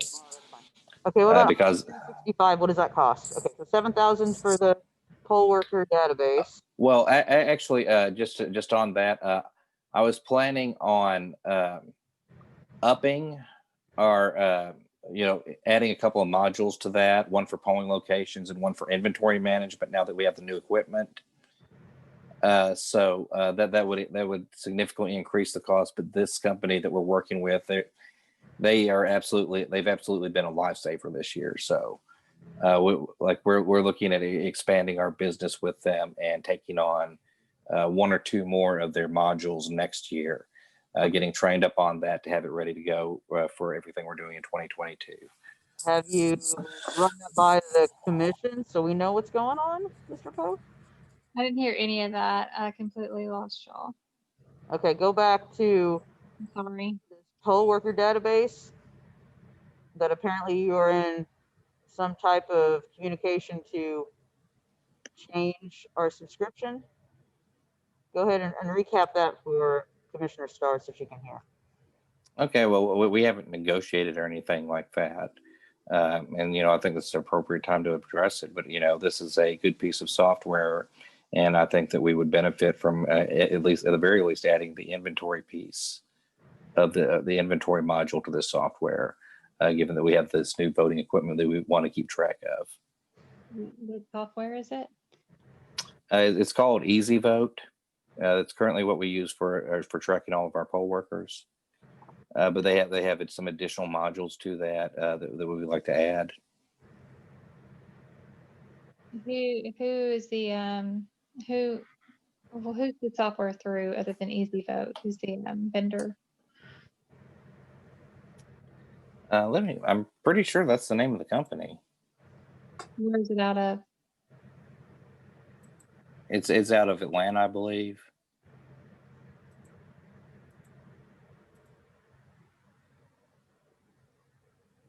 Could we have all these like contracts and printers and all this stuff, but we don't have any of this information. This is stuff that would be good to be putting on the either OneDrive or Teams folders of all the contracts, maintenance agreements and everything, so that we can look through that. I just want to make sure.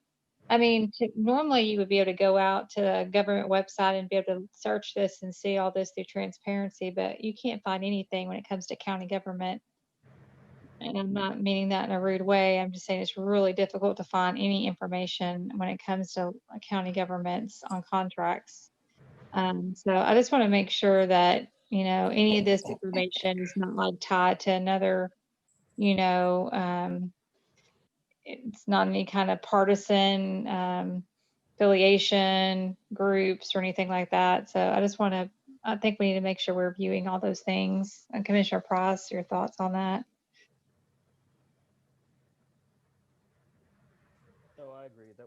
to have access. I can't hear you. Sorry, Commissioner Price. Can you hear me now? Barely.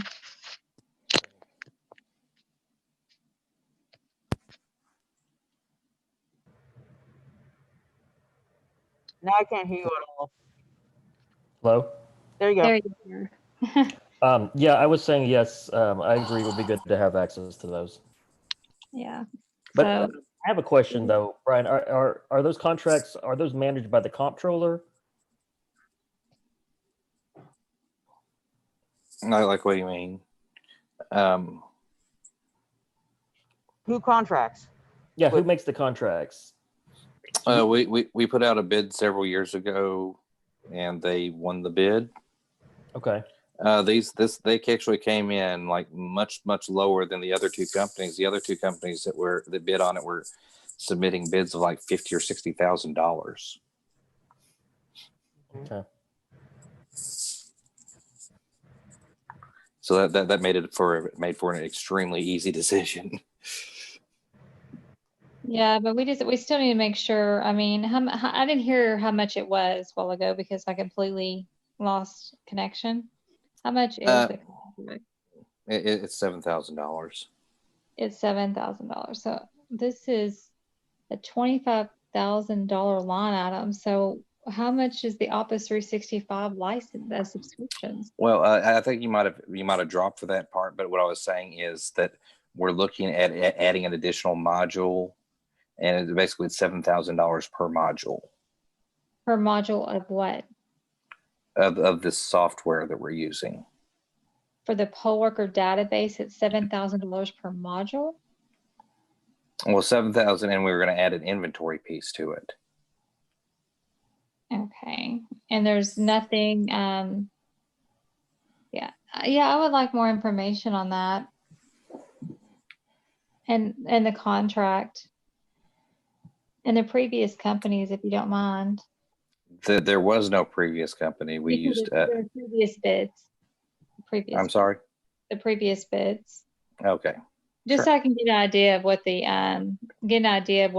what it consists of, and the requirements that were. I'm assuming that when you guys do bids, y'all have to do the requirements or what you're looking for. Okay. Yes. And then and I'm assuming that these companies are also doing deliverables, or they have to meet some type of performance metrics or measures. Yes. Okay. And if they don't meet those performance measures, then what happens? I like what you mean. But Like they provide the software and we use it. Okay, so if they don't meet what they're supposed to, I'm assuming. Like if it becomes unusable, then we cancel the contract. Okay. But you know, this particular company has been very, very good. They're not very any of our election software or anything else. I'm sorry. They're not tied to our election software or electronic poll book software. No. Like this is strictly what we use for keeping track of our poll workers, communicating with our poll workers. What do you mean communicate? Is it like constant contact? Is you send emails out this way? Yeah, we send out emails. We send out emails through this. We schedule training through it. We generate all of our notices from it. So like, you know, if a poll worker is assigned to attend a particular training session, then you go in the software and you can send them an email, you can send them a text. It has all their information. It's much better than what we previously had.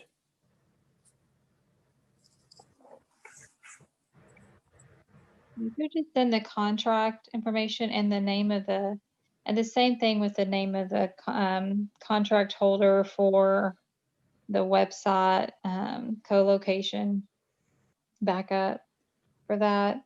So we'll have that information. We can look at it. I mean, I'm fine with keeping the request in there.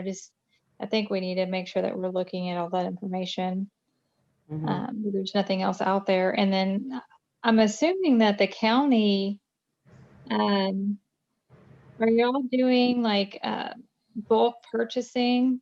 So you know, the county there may be another entity within the county that already has a database that can do these things. Do y'all look at trying to do enterprise subscriptions so that you're not paying more money?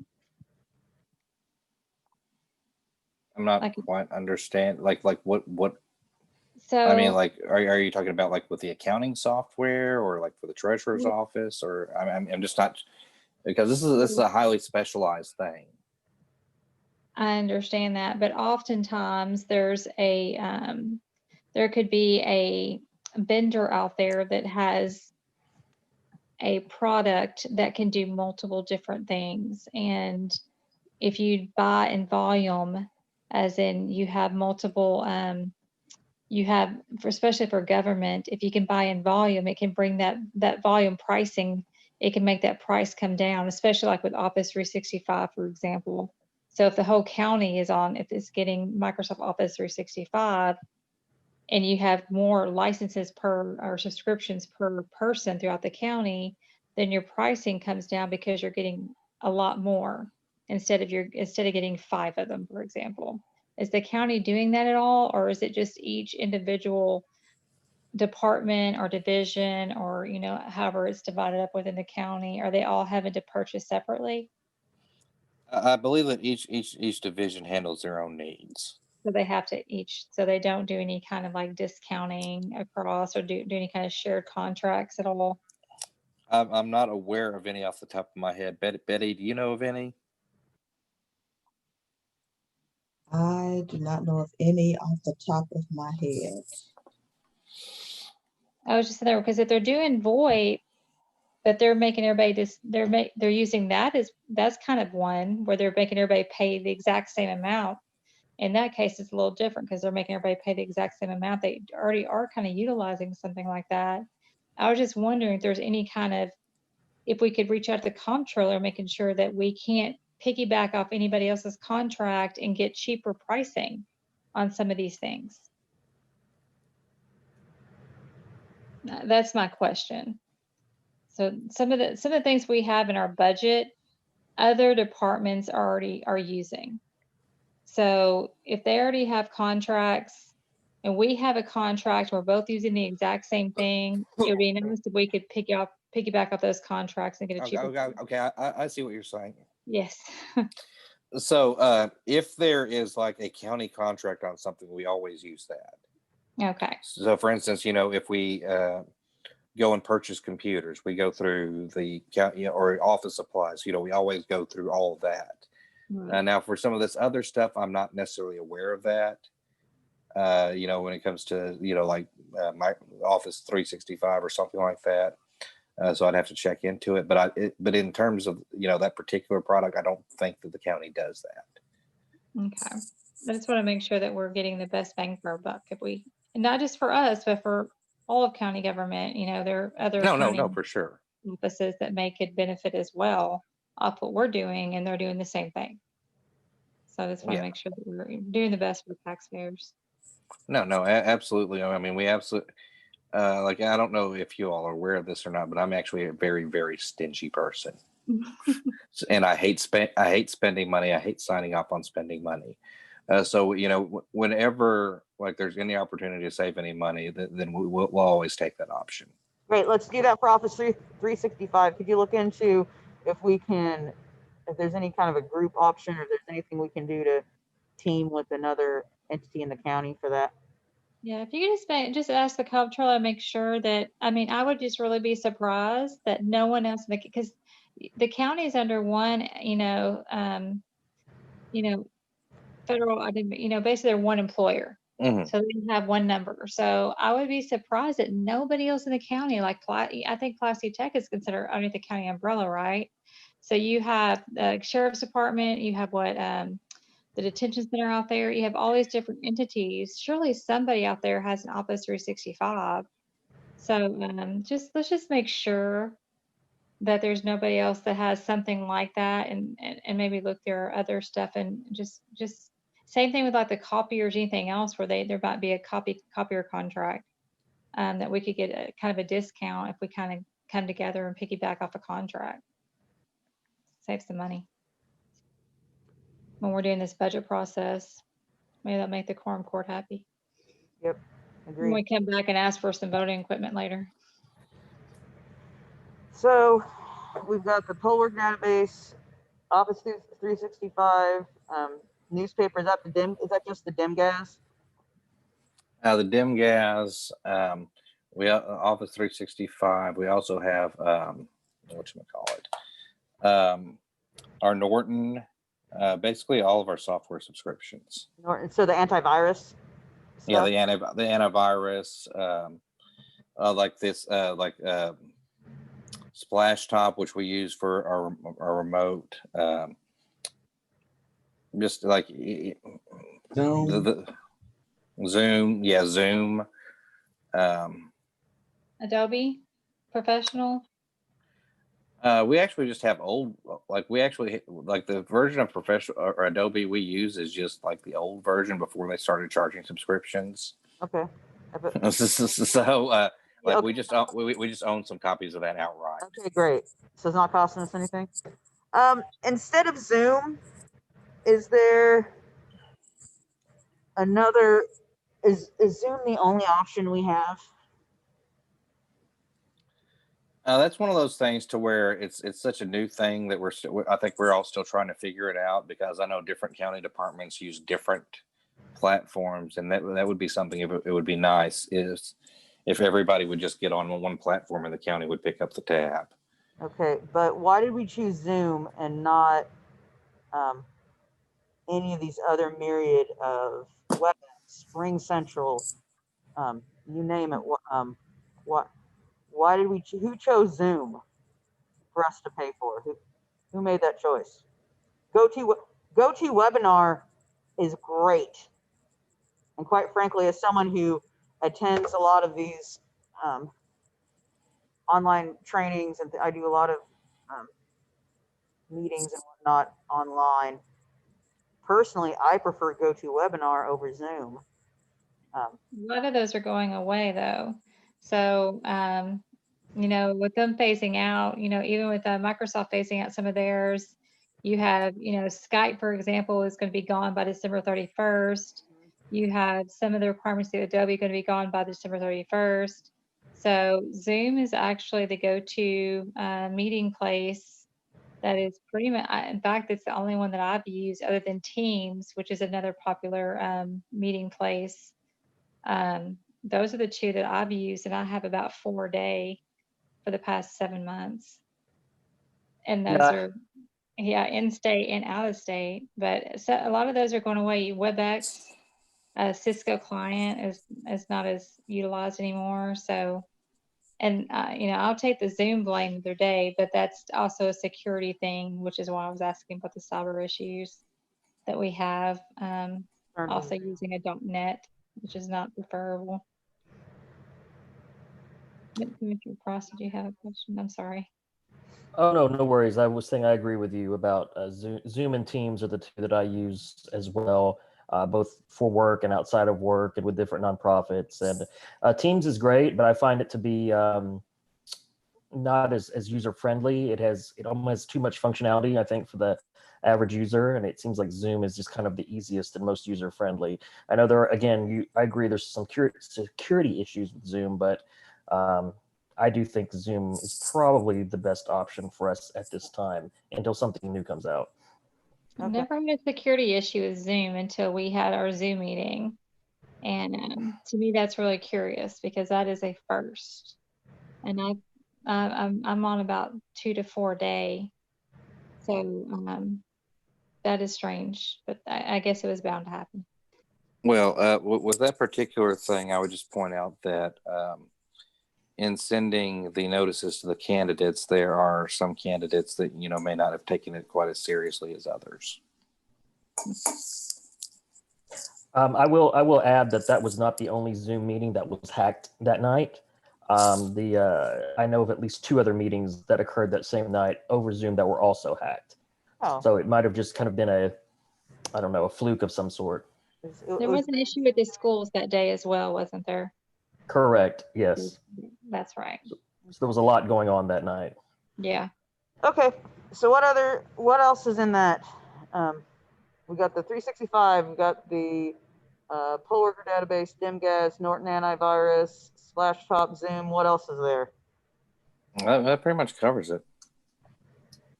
Would any future cybersecurity be in that line item? If we were gonna, I would think that we would handle that via professional services with the website and the backup contract. okay. I mean, I like. Does that sound right, Jody?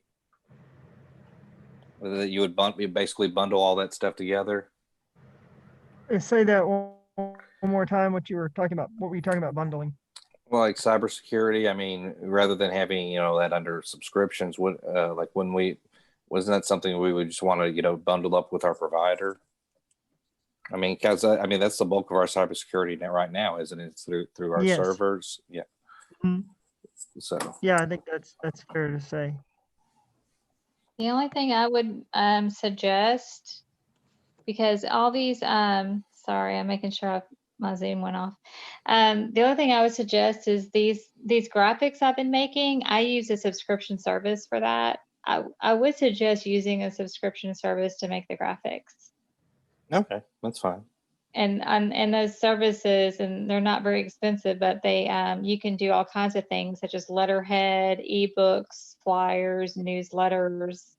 You create logos, all kinds of things, and really kind of professionalize the commission and have everything in one place. And then, especially if you're doing the website changes, it might be good to include that in there. I don't know what your buffer was in there, but it might be something to add into that. And that's something we could look into. I can't imagine that it would be all that much. It's not. It's about $130 a year. Yeah, I mean that's like another one. Well, is that? I'm trying to think. Amanda, I forgot. Don't we have a subscription to ArcGIS or something along those lines, or is that software we just bought outright? For redistricting? Well, I mean, ArcGIS this year. Are we using ArcGIS? We use that to produce our maps. Okay. So any maps that we sell or that we provide to the public, we post up on our website. Amanda produces those through ArcGIS. I'm familiar. Unfortunately. I am not aware of any contract. I've never seen anything like that. Yeah, I think maybe I can't remember if we just bought that outright or whether that had some sort of maintenance agreement that went with it. Is that something that we could get with GIS to produce any of that if we give them the flat files?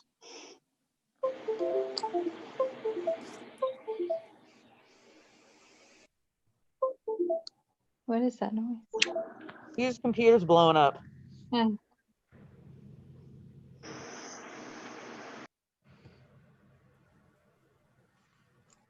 And there would be no subscription we need within that then for any kind of mapping or services if we needed any kind of specialized services for redistricting.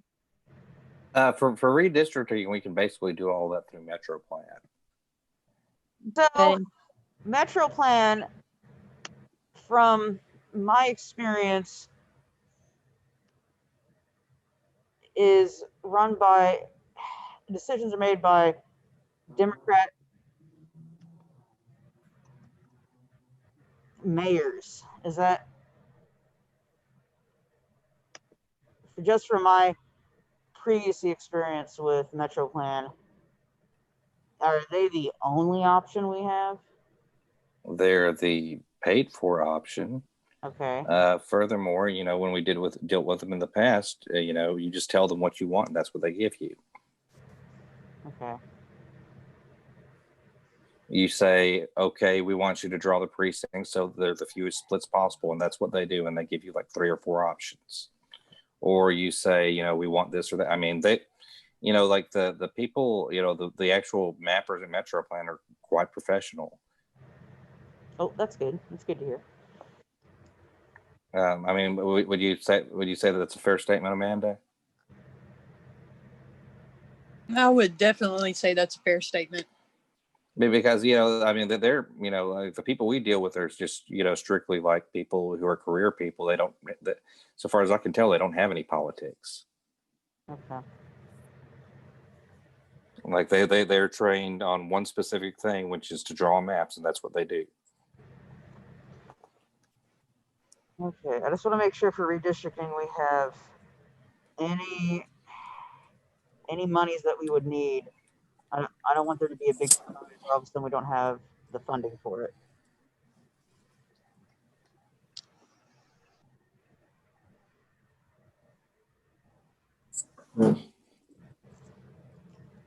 That's kind of that's our one of our big things for this next year. Okay, so back to the line item. Any other membership, any other things we're paying for that we haven't already covered, Mr. Foe? Not that I can think of. Commissioners, the 5,000 seems like a big ask, but any? I do appreciate them getting this together, sticking through this. I know it's a process.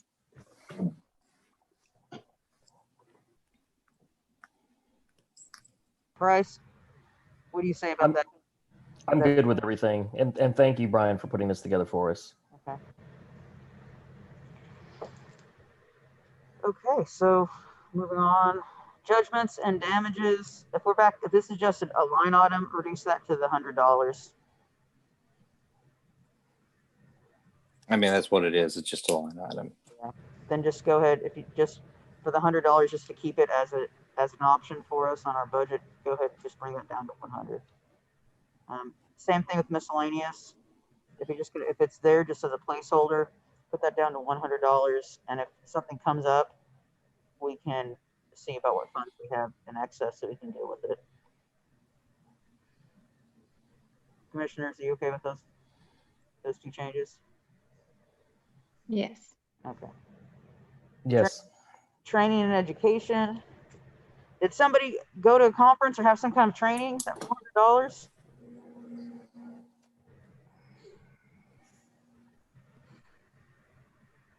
Mr. Poe? See, I'm trying to remember what that was for. Betty, do you remember what that was for? We had.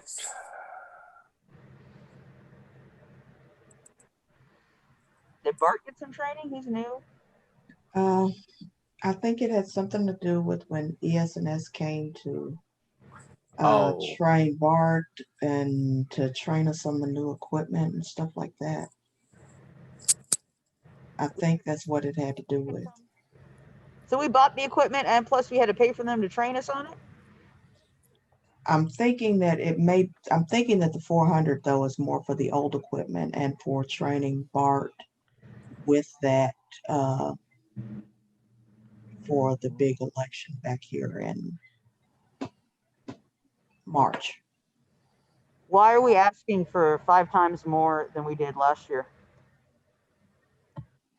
That was going to be for GIS classes. Yeah, those are, I did the GIS training For redistricting. a few years back, and it's not cheap. Yeah. So this is our redistricting budget then. This is what we need. I don't have to do it twice, do I? Not unless you want to. No, I want to do it. you have fun. No, it's gonna- Don't get my certificates. Yeah, we definitely need to have the redistricting train for the budget on Okay, and that's going to cover that? this.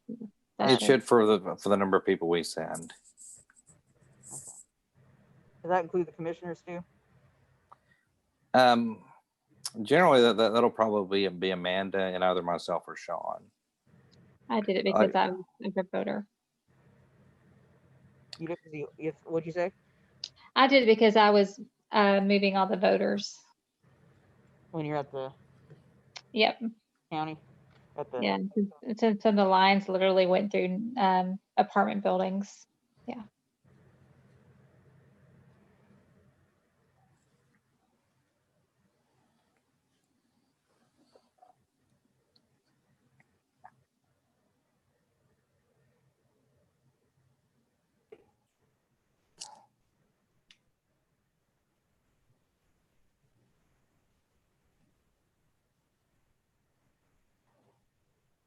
Computer software support and maintenance agreements. We have spent nothing on that. That's the stuff that got moved over to the subscriptions for some reason. Okay, so if there's no, if they've changed what that is, and if we just want that as a placeholder in the event something happens, let's move that down to $100. I'm kind of reticent to move that down to 100 because I feel like there's something that we should be able to pay for out of that. But if we moved everything to the dues and memberships, Hold on a second. is that what you're talking about? Betty, what else would, I mean, I guess nothing else went in that line item, but what did they say that line item is for now? Which one? Computer software? Yeah. If it's not Office 365, then I have no idea what that could possibly be used for. They have not given me a better description of it. It's because I think is it computer software, support and maintenance? I mean, so like if, for instance, if we wanted to purchase like, It's for like if we, if we wanted to buy right, Adobe. If Yes. you wanted, well, no, Or if- that would go under, that would be the same thing as a subscription because Adobe's now a subscription. Yeah. So computer software would be actually like. If you wanted to buy a they would standalone piece of actually like software. subscriptions now. So if you actually want to buy something that, to me, that would actually go back to your, like your contract that you have for your database, your poll worker database. Well, everything that was there got moved over to the poll worker database, Office 365, all that, correct? That's what I'm saying. I would think that because of what you just said, and as Commissioner Starr pointed out, since software has gone from purchasing one-off, it used to be, you'd purchase discs or whatever, and it was a one-time purchase. Just about all the major companies have moved to the subscription model. So I suspect that's why they moved it to that line item. But there's going to be some things that aren't. So, and That there is could correct. be something with VMware or something like that that could actually be under that line item. So, Well, I don't think we need to ask for 20,000. no, I'd probably do Because like that that editing software you're talking about, Jody, to try to tie everything into the Commissioner's talking. She may finish. I mean, that's a quite a bit because like everything that you have, even on your other maintenance agreements and your contracts, that you have maintenance and service contracts up here, would roll back in there. And then like Jody was saying, pretty much it's gone to licenses and subscriptions. So I would literally drop that down to probably under $5,000. Okay. Because it rolls back into the other subscriptions. I'm okay with dropping it to 5,000, and going forward in the next couple of years, it may just drop off. But I would like to hear what Jody had to say. Go As ahead. he's a T person. What do you think?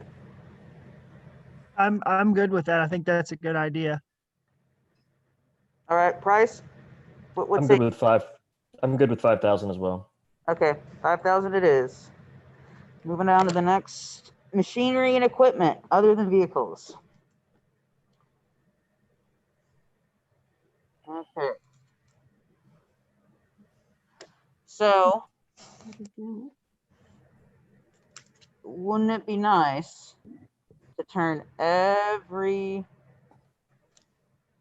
polling location to a vote center? We got some new equipment. What about that hybrid model, Mr. Poe? Remember, we initially there's a bunch of quotes. I know we have a ton of quotes that went back and forth. But if you remember, the three, this is before Starr was on the commission, back on the Pat Hayes days, you gave the commission three kind of options. And there was a full vote center, get everything. There was a use paper ballots and only use the little bit of money the Secretary of State had. And then there was a middle of the road where we could have a robust kind of option there.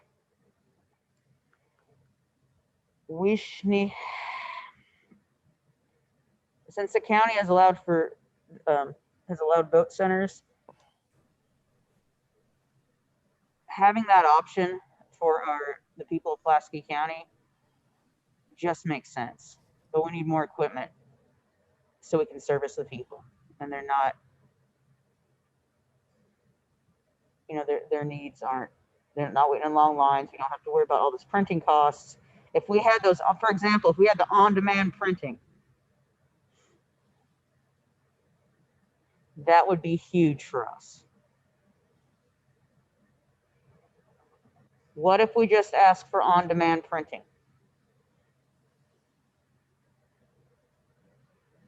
Can we put that, or should we ask, but this is the line item if we want voting equipment, this is where this would need to go, correct? That is my understanding. Okay. Did Commissioners? I'm sorry. Did y'all look at just, I mean, to me, it's, not going too big, especially with budgets going to be tighter after all this coronavirus stuff finally starts going away. Have y'all looked at just starting going small with taking, so many polling sites per region or parts of the city and turning those into vote centers, as well as having the early vote sites as vote centers? Proposing, an additional 15 or 25 per year until we get them all. That would make sense. I mean, if we propose to do, so many per area in the city at where we had 30, total of 30, what would that cost be? What are your thoughts on that, Brian? For equipment?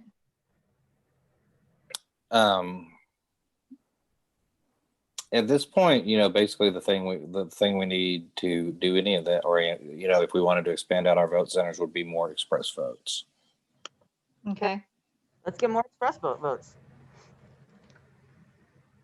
So if let's say we wanted to do, how would we break up our city to do that? If we were trying to add, let's say, turn 2 polling sites per region, how many would that be? Are there like 4 regions?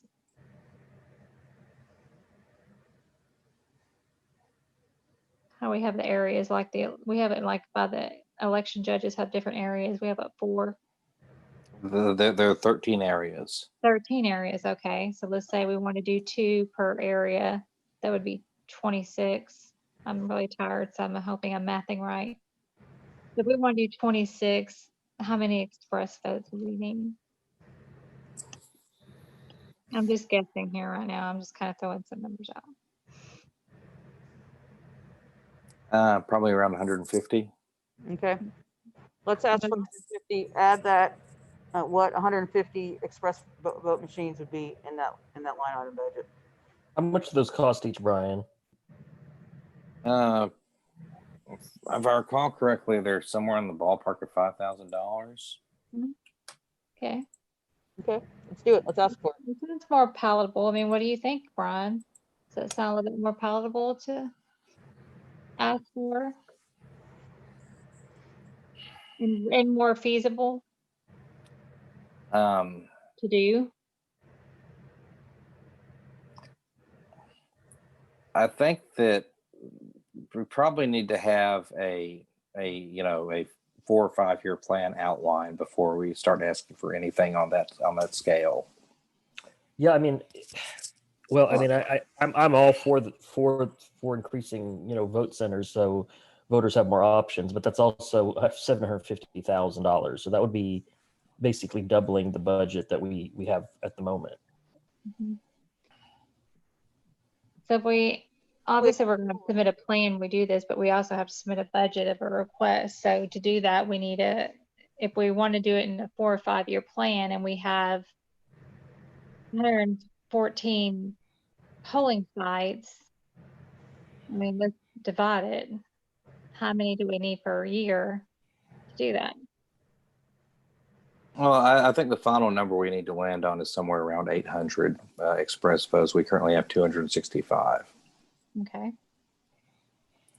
So 535 express votes over 5 years. Maybe $500,000 ask per year.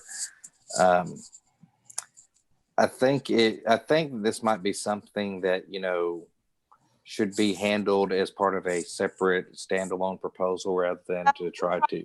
No, Mr. Poe, we tried to do that and we weren't able to get in front of the quorum court. We're not going to wait a whole nother year. So 300 total is what we would need to have that robust vote center, a model where every polling site could be, every location could be a vote center. Is that about what we would need? Is that what I heard you say?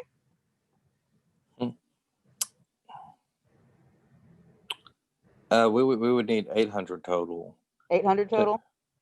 And at that point, we would be able to stop printing paper ballots. Fabulous. And how many do we have totally?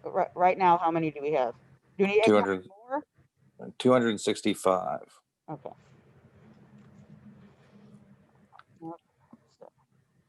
Just so I don't mess this up, I'm gonna. So we have 800 total. And minus the 265, which means we would need 535. We want to spread that over how many years? A 5-year plan, is that what I heard? It would have to be spread over several years. Okay, commissioners, how many years do you want to spread this through? If we divide it by 5, and then they're $5,000 each, you're talking about $535,000 a year in equipment. Let's do it. So that's what, about 100, we need a little over 107 machines a year to make this happen in 5 years for the people of Pulaski County. Let's do it. That's not a big ask. So instead of asking for 750, let's ask for 500K. Let's see, I strongly disagree with that. No? I do. Because I think you don't need 114 polling sites when you have electronic equipment in every single polling sites when you have them literally across the street from one another. Okay. So that's a completely different discussion, and then you're wasting money. I think this bears a different conversation. That was what I was about to say. So Yeah. I don't want to get in that conversation and then start asking for millions and millions of dollars and proposing $500,000 a year without really thinking about how we need to do that. And I have looked at those different vote center plans for all the different counties and kind of got an idea of how many they do per voters in the county and all that stuff. And there's just a lot more to it than that. So I do think we probably need to have that as a separate ask, but that needs to be in a very distinct plan. In the budget? I'm sorry, say it again. Do we not want to ask for anything in the budget to get that going? I agree with Commissioner Starr. I'm sorry. Go I ahead, do I'm think sorry. we should add, I think we should request to add maybe, separate the city in maybe 4 regions or 5 and request to do 5 more vote centers Okay. for the next year for testing purposes. Kind of like as a model, however you want to do it. Okay. I can't think of the word right now. I'm just really tired. No, But and we could The go kind ahead of a and ask pilot for type those thing. amounts. Thank you, pilot. That's the word I was looking for, as a pilot, so that we could at least go ahead and do that. One in Southwest Little Rock, one the kind of the Midtown area, just kind of get some different areas of Little Rock that are outside of our normal early voting sites, and of course in other parts of Kent, Jacksonville, Maumelle, whatever. But I think that we should propose that so we can have a pilot and see how this is going, and then that way we can have like an actual plan together. So then our ask should be based on that. I'm okay. I think that's a great idea. Yeah, I totally agree. I would hate to just ask for like a lump sum and as a line item without actually having a kind of well-developed plan as to how we would implement these vote centers. Now, Brian, you had if I remember correctly, you had a plan, not a plan, but you had a desire to increase us from 12 votes, 12 early voting locations to, what was that number? Was it 20 that you wanted at one point? Or was it 15 or 16? 16 maybe. I think you wanted to add 5 more, something like that. Yeah, I think that that's something that we could do is just, ask for some here and there and increase the votes, increase the number of vote centers that we're able to use. So. Well, that makes sense with what Commissioner Starr is saying. If we created four or 5 more, then that would be part of that pilot program. Also, we were going to utilize the data from the poll books in this general election, and that'll help us, have a data-driven response so that we know, hey, these locations are being visited more than others. Maybe this would be an ideal vote center area, or this area over here. I think having that hard analytic data is the first step to doing that. But I do like the idea of creating a few more early voting / vote center locations, because that was part of your original plan anyway last year. I remember that when I first joined the commission. Let's do it. I like 5 tracks. That gives us enough to get a pilot program, and we can get that'll be enough for us to test and see how this works for the county, so we can go forward. But we absolutely need to ask for something, and asking for enough for 5 would get us that data where it's not just the early voting locations, but we can see, and we can have all that data driven analysis. I love it. Price. Oh, that's exact. I'm with you. I agree with that. Yes. So yeah, how much would for five locations? What would be your cost for that? What are we looking at?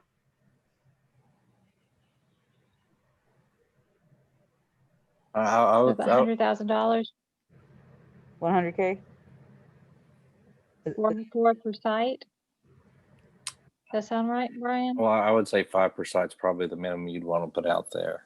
But we, considering you're converting an already existing site, you already have one there. Okay, so 4 per site, so 100,000. So, Mr. Poe, what do you think? Do we need to ask for? Is 100? Was that too low? I think that's a plausible ask. For 100,000 for that, for our testing, our test sites. And we did cut in other areas. So, we did? I haven't done all the math yet, but I'm thinking it overall, it actually won't be too much more. No, let's do that. Let's go ahead and increase that machinery equipment to 100K.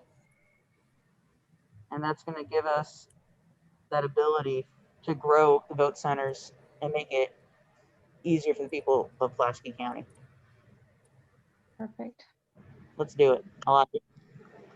And as we find the success, as we see the solution, as that's working, maybe this year, depending on the results that we see, maybe we go back before the end of the year and ask for more from the quorum court, or maybe it's something we revisit in our next budget. But let's at least get that. I think that's a good idea. Okay. That's all the budget worksheet. So can we make a note, Brian, there with the 100,000, and that is to establish, what did we say, 4 to 5 more early voting / vote centers to use as a pilot program? Well, I would just say that rather than calling it a pilot program, we just say that we're planning on expanding the number of vote centers and early voting sites. Okay, perfect. Even better. I think that, that's not something that anybody's going to be against, is the expansion of early voting or the expansion of the voting centers, especially once they get used this first time around. Absolutely. I'm with it. Okay. Then let's do it. Mm-hmm. Well, any other budget discussion now that we've been here for 3 hours? Mm-hmm.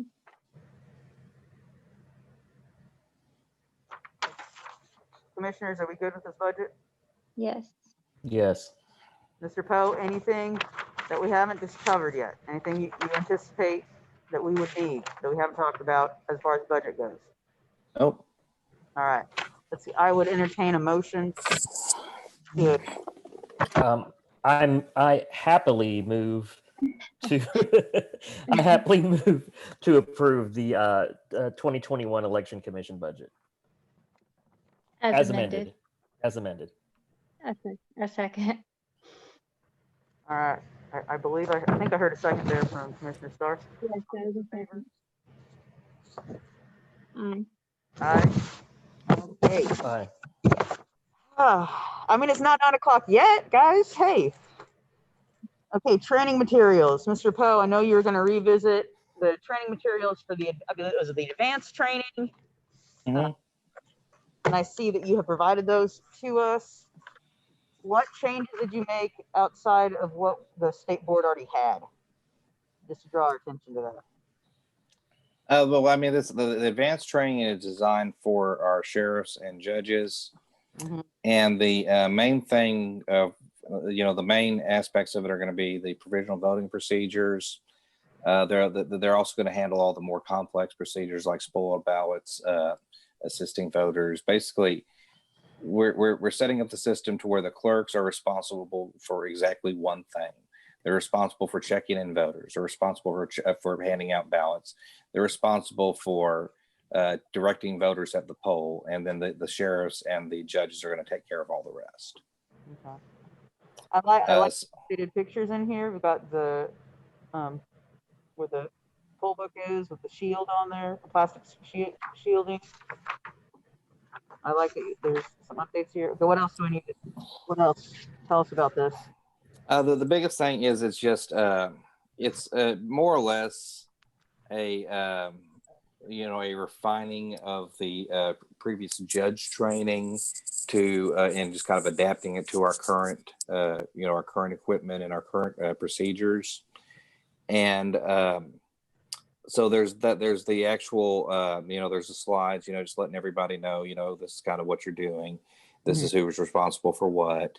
So as far as the judge training, as far as the advanced training goes, like I said, provisional procedures, more advanced procedures, and then hands-on with the voting equipment. That's it in a nutshell.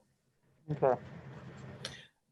So they're going to be handling all the voter problems, all the voter issues, I should say. I'm trying to get away from that word problems. They're going to be handling all the voter issues in the voter help area. So if somebody needs an address change, that's going to be handled by your judges and sheriffs. If somebody's at the wrong poll, that's handled by your judges and sheriffs. Basically, any situation to where the person's not just checking in and walking straight to get their ballot, that's going to be handled by the judges and sheriffs. And we've got those stamps that say provisional ballot now. Yes, we have the stamps that say provisional ballot. There's one for, we have like 150 of them, but we got at least one for each poll in each vote center. So that's one part of it. Through the PowerPoint, you go through all that. But then in addition to that, I've also basically trimmed down our old manual, cut out all the fat, and basically that's going to be their guide for setting up the poll. Where these forms go, how you fill out these forms, where you have to post stuff, the 100 feet, the electioneering, all that stuff that was in the manual. I've chopped it down to just a bare minimum. So it's gone from 100 pages to 58. I like it. Streamlined it quite a bit because these are our actual Pulaski County procedures. The state board manual, it covers a lot of good stuff. But this is, using our forms for instance, provisional ballots, right? Because we don't how you package your materials at the end of the day. What goes in what bag, what goes here, there, and elsewhere. That all of this, Pulaski County specific stuff is part of this training. That's what it comes down to. Okay.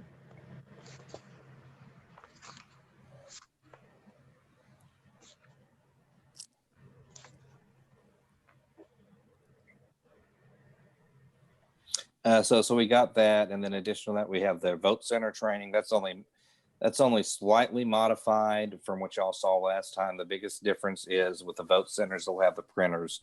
So we're teaching the check-in process using the printers as opposed to check-in process for paper ballots. Mm-hmm. Okay.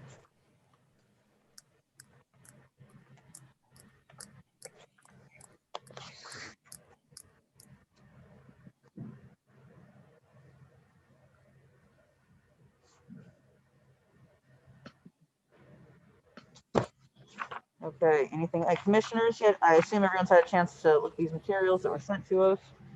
Any questions, concerns? Yeah, not really for me. However, I did in the advanced training document, which I believe is about 16 pages and has some provisional ballot exercises. I did note a few typos, so maybe just kind of go through that and give it another little once over. Okay, yeah. I'll go through and clean that up. Yeah, minor typos, like even like on the first page, it says the word "ask" has an "e" on it. Just little things like that. But other than that, I didn't see anything else. Okay. Sorry, I didn't edit Maybe anything. send that. Some of those that you noticed, Mr. Poe, so we can update that. I just want to make sure we remind folks, it kind of came across my head this morning when I was driving about mask and electioneering and just making sure that we kind of be cognizant of that. Okay. Because I've been seeing a lot of them that have campaign slogans and Mhm. pictures on them. People may forget. Something Right, to that's a let good them point. know. That's Not a something good you point. typically think about, but you know, it's easy to forget when you're wearing one and coming to a polling location. And electioneering is going to be one of the topics we cover in this training. This is like the clerk training. Basically, we're training people. You do this one task. Right. With our advanced training, where they're kind of like our three. We're going to have at least 3 of them in each poll, and they're going to be like a jack of all trades. So that's kind of the setup that we're going to have. I really would. One of the most common questions I get is what does training consist of for the different types of workers? It really would be great if after this election, we do kind of give some bullet points on the different types of requirements for training. So that people can kind of get an idea of what's required to do the training. So it's kind of a knowledge thing it seems like the most popular question that I receive. And I'm sure Bayos gets the same question.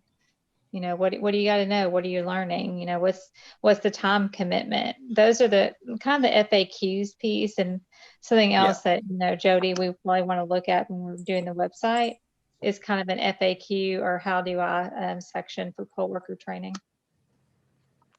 And you may want to change Commissioner Starr's name to Star. Where's that at? Very first page, Election Day Poll Worker Advanced Training Guide 2020 edition. Okay, yeah, we can take care of that. I guess I got that, but I guess I missed it. Zach will give you a pass on that one.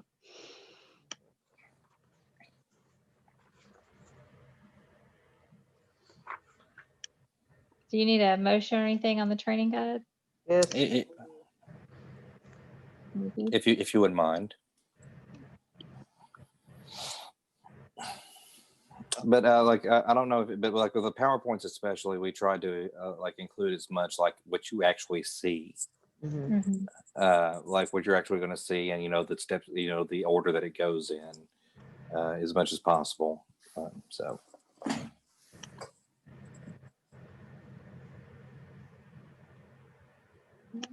Back to it.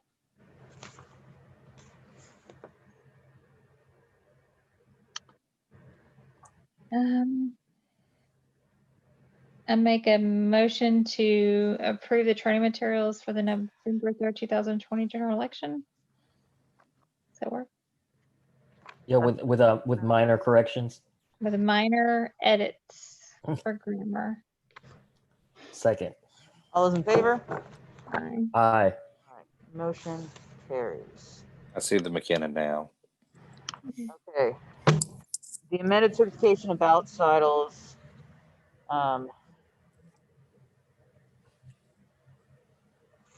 You have our permission to add our stamps on that. I can actually sign this. Yeah, you can sign it if you like. And I can leave it here since I'm here. I'll do that.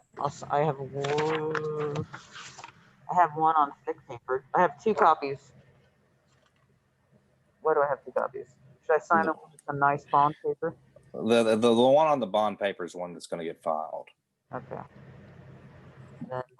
I'll just leave the one copy. I'll go ahead and I'll sign that right now, since we did that earlier. We did have a motion. We did. It was the first thing we did. Okay, so I have signed that. And then Jody went ahead and scanned those already. Okay, let's go through making sure we're not missing anything before we leave. Other business. I just have one thing, and I promise it'll be quick.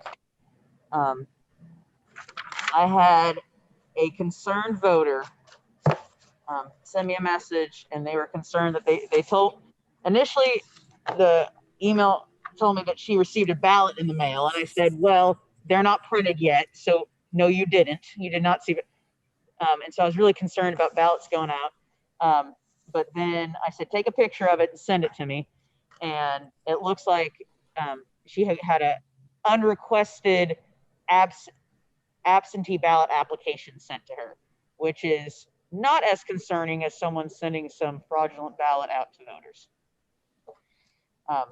But I wanted to kind of just let the commissioners be aware of that.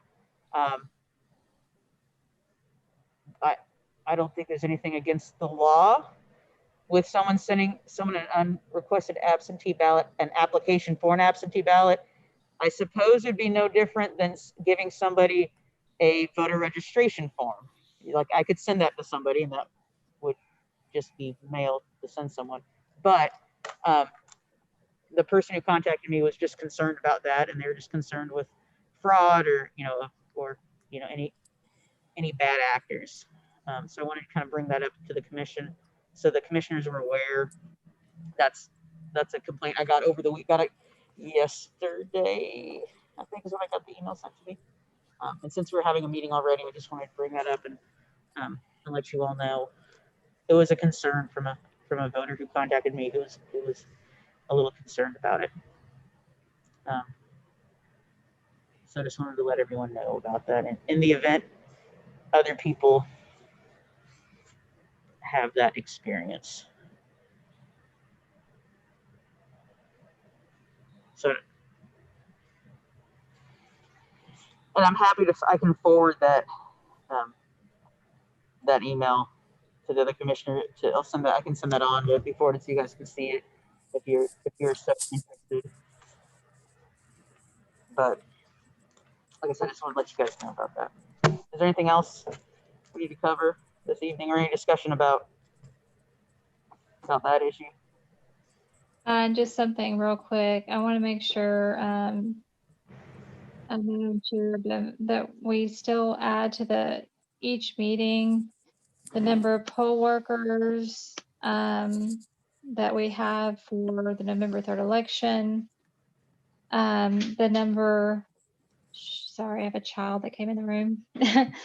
The number of poll workers we have for each, for the polling sites and for early voting and for absentee, as well as the number of absentee application requests we received to date, the number that's been approved, the number that's been rejected.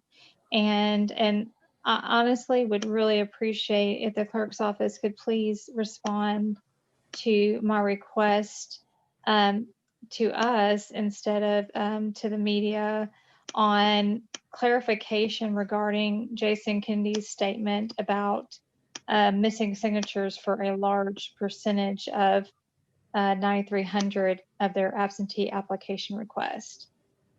That's been very concerning to me, and honestly, I really haven't appreciated how it's been turned in the media.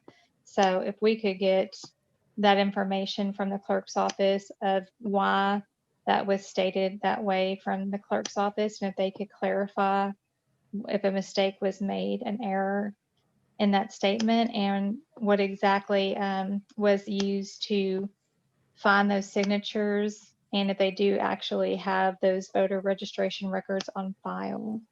I would really appreciate to get that information on the next at the next meeting. Thank you. Did you get all that, Mr. Poe? I got it. I can tell you some of it right now. We have Thank you. 11 11,447 absentee applications have been submitted, or have been entered into the system. I'm looking at Say that again. I'm sorry. I'm 11,000. sorry. My daughter walked in again. No, it's fine. 11,447 absentee applications have been entered into the system. Okay. I'm looking at 563 poll workers that we have assigned to the election day polls, and the numbers on early voting are I'm sorry, the numbers. absentee are about the same. It's still about 85 early voting, and it looks like we're up to like 60, maybe 68 absentee, something like that. Okay. The one thing I will note is that we are basically drowning in applications at this point. Okay. That's a good thing, right? No, that's absolutely a good thing. In our first batch of applications, we worked that down to 401. However, there's another batch behind it waiting that, when I counted it up this afternoon, was 462. Great. That's excellent. Wow. That's excellent. So if nothing else, we should have enough people. Fantastic. All So, sorry, Brian. Oh no. I do have a question. I had sent a graphic that I created for Twitter. Did you send that around to the commissioners so they could approve it, reject it, edit it, say they hated it? No, I did not. I actually just sent it to Jody, but I can send it to the commissioners. Okay, because there is some changing in wording on there that is different than the wording that's on the website, because the wording it's a little outdated, and I want to kind of refresh it a little bit. And I also sent a logo that was transparent, and I don't know if y'all wanted to use that, but for your logo, because it takes the white background off, so it makes it a little bit easier to see. But if you don't mind sending that to them, because we don't have anything in the background. And thank you for posting the new graphic for the poll worker reach. Oh, you're welcome, and thank you for putting that together. And just so you know, I think we're going to probably put an end to our poll worker.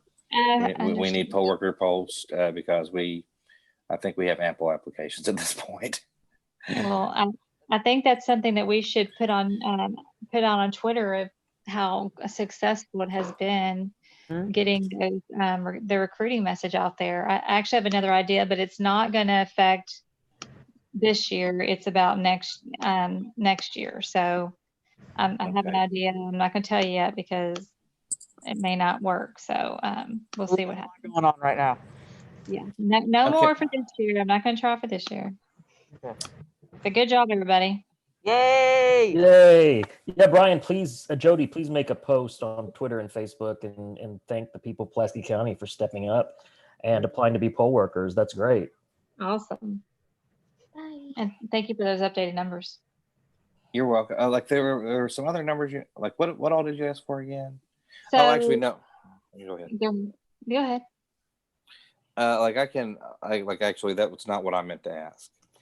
I meant to say that we need to, because I can listen to this to get that request from you or to get that information. What I meant to say is that we need to establish a next meeting. Yes. And I would suggest that we meet. Then that would be the next thing. Do we have anything else when you discuss before we set the next meeting?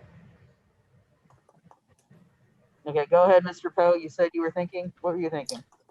September 30th to set the polls and approve the notice of election.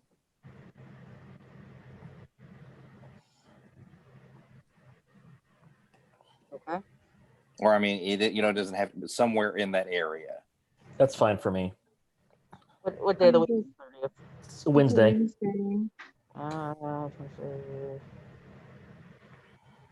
That should work for me. Star, what about you? That works for me. 5:30. 5:30? Sounds good. That will work. We'll bring a snack next time. Then, barring any unforeseen meetings that get called in the meantime, we will reconvene for our next meeting on September 30th. And if there's anything else, hearing none, This meeting will be adjourned. Thank you. Thank you all. Thank you, everybody. Have a good You evening. too. Thanks, everyone. Good night. Bye.